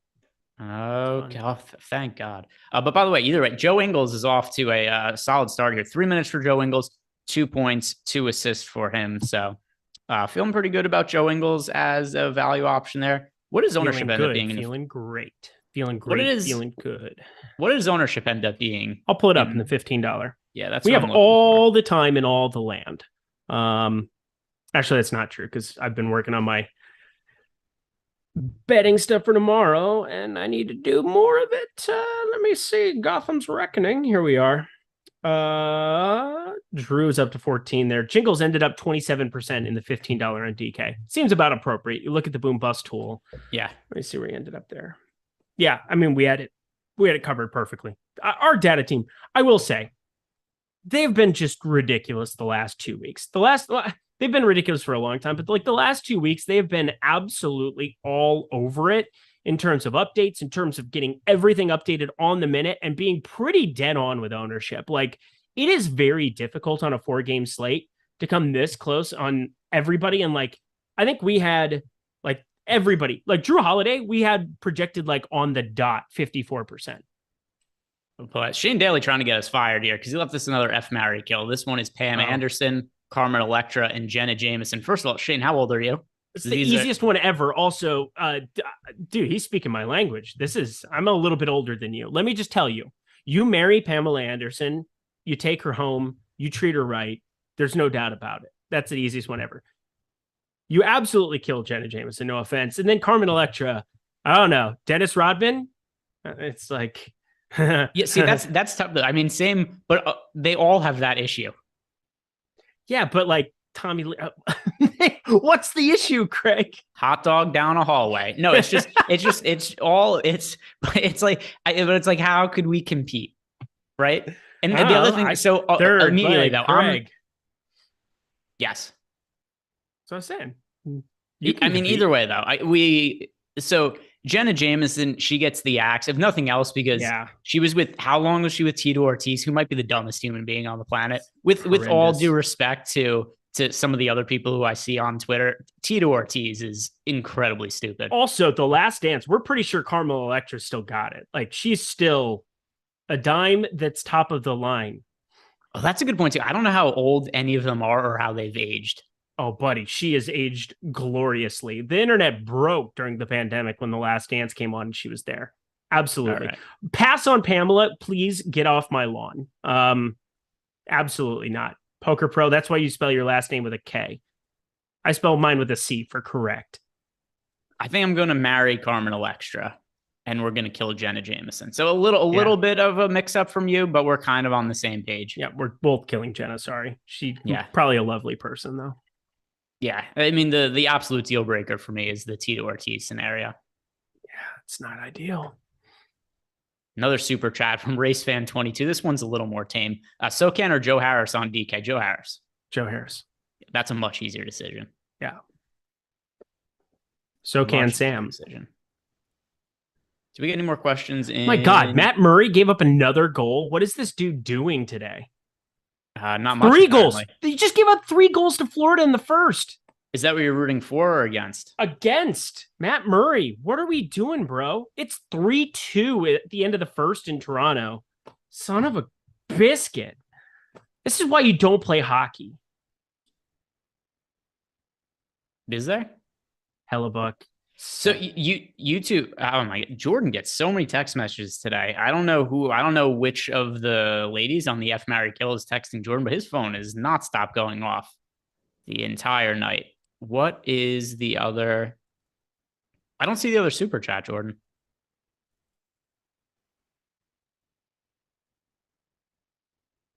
Yeah, we did that one. So him. Okay. All right, let's just double check Discord to make sure there's nothing in there. And all right, there is not. So we've got 5 minutes left. I want to see if we could find any props that we like from BetPro. We talked about PrizePicks, but I want to scour DraftKings, FanDuel, BetMGM, and see if there's anything else that really stands out there that we could bring some value to the people. Now, unfortunately, my favorite bet of the day today was Kyrie Irving over 3.5 threes. And he's not playing today, which also it's in my betting video. And all of a sudden I start getting alerts and I'm like, what is this? Why do I have YouTube notification? People are like, Kyrie Irving isn't playing. It's like, yeah, but I recorded this morning and he wasn't even on the injury report. So I didn't know, but thank you for informing me for the 4th time. So I really did like that, but that's unfortunately no longer. Oh, we did get another super chat, by the way. I like it. Coley Poston wants to know, has SoCan been starting? Yeah, pretty much all year. All year. When he's been healthy, yeah. Let me look at. He's out there for a little while. SoCan has he even come off the bench at all this year? I think he did. Yeah, there was 1 game or 2 games. Let me just find it.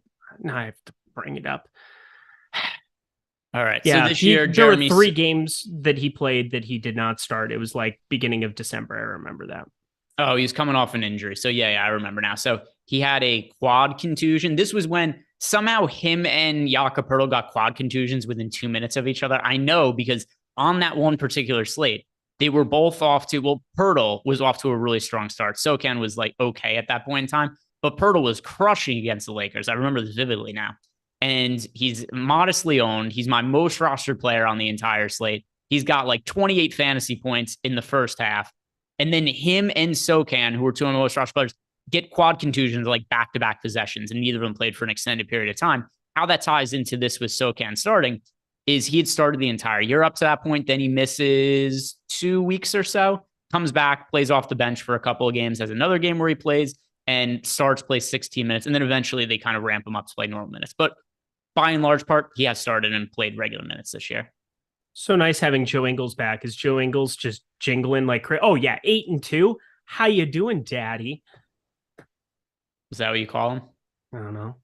Joe Daddy. Joe Daddy. Yeah. Yeah, it's pretty. 8 points and 2 assists in 5 minutes for Joe Ingles. I'll take it. Drew Holiday. I know people were scared of that foul trouble earlier, but 13 points in the first quarter, real life points for Drew Holiday. Pretty good start. What else? Fred VanVleet up to 9-3. My God.